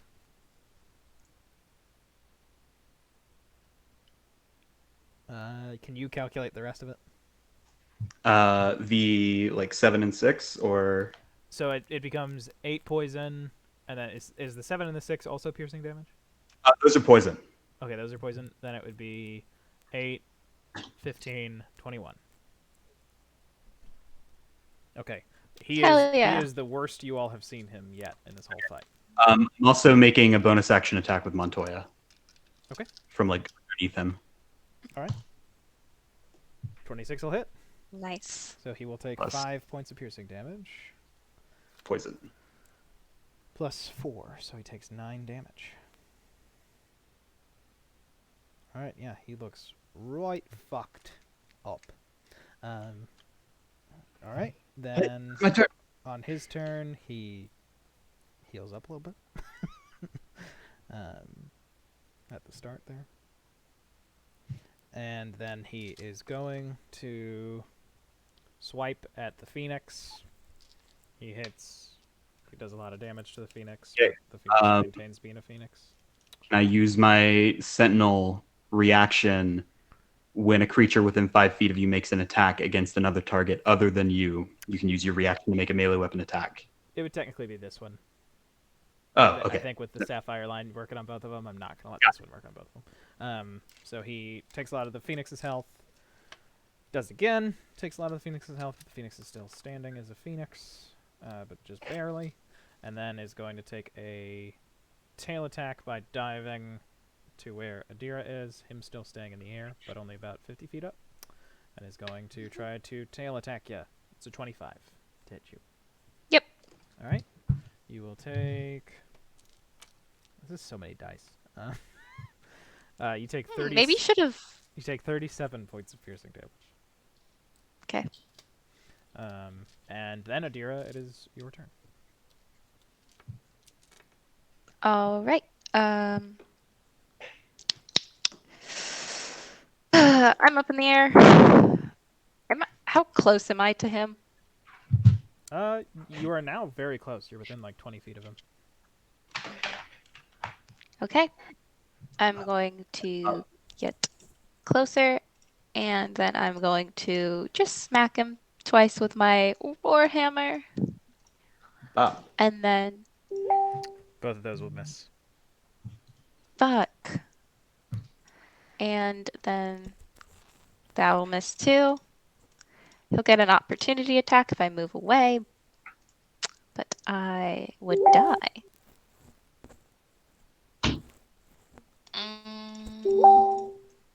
Okay. Very annoying. I'm not sure what to do. Ugh. Because I already used my bonus action. Got 10 seconds. Got 10 seconds. That'll be the end of my turn. Okay. At the end of your turn, he's going to cold breath at the Phoenix. You watch that red light in his chest change to white. And then he blows a cone of cold at the Phoenix. Phoenix does not succeed. Ash falls to the ground as a frozen form as the Phoenix. And then there is a burst of fire, and Ash is standing there as the flaming boy. Hell yeah. On fire. Then next up, it is Aster. It is your turn. All right, so because I can't survive any more hits, I'm gonna wild shape into a mammoth again, and then for my bonus action, I mean, I don't really have.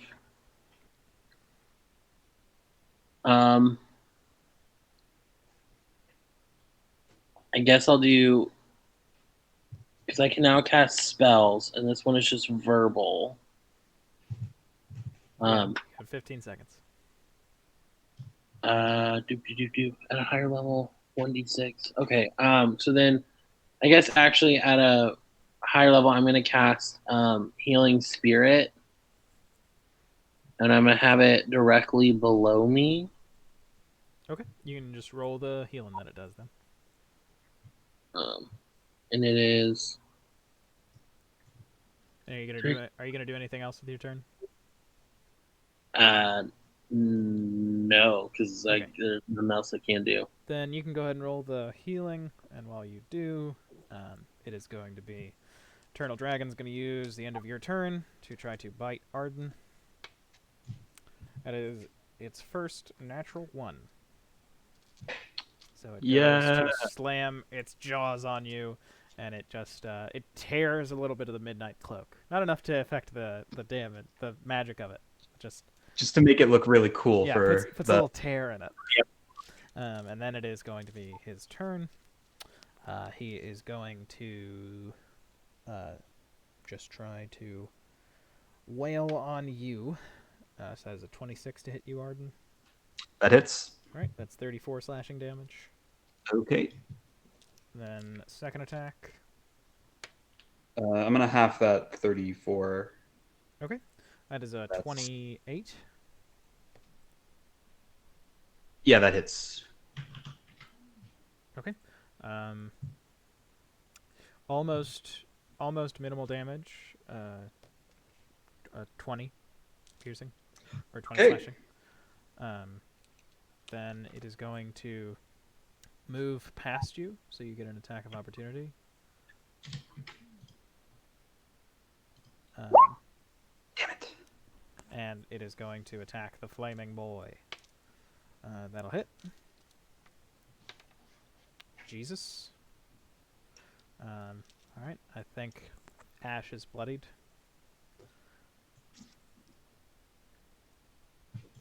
And there we go. Alright, sorry. Now it is Adira. It is your turn. Adira, add 23 to yours, because I put the Healing Spirit on you. And so while you're in it, the first time on your turn you move into it, you can take 5d8 plus 5. Okay. Adira, it's your turn. I move into it, get that, and then I am just going to, hit both of them with my Warhammer, hopefully hitting this time. One does! All right, so you hit. And I'm, of course, going to Divine Smite. Let me see if there's a Smite. better Smite. And what level? There's Thunderous Smite. Well, Thunder Smite you have to cast before you hit. Yeah, that's true. Okay, I'm just going to do I'm going to do it at 5th level again. Okay. For funsies, you know. And then the thunder damage, I need to roll another 4d4. Ooh, nice for that thunder damage. And then my arms will also go. I got a 15, so it doesn't hit. All right. But at just this moment, Team 1 does something that also is amazing and hurts the Eternal Dragon.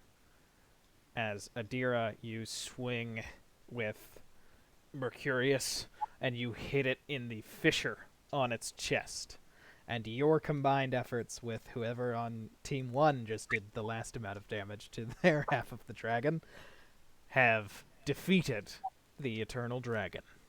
Yeah! Yeah. You watch as the one on the ground fades away, and the one in the sky starts to fall.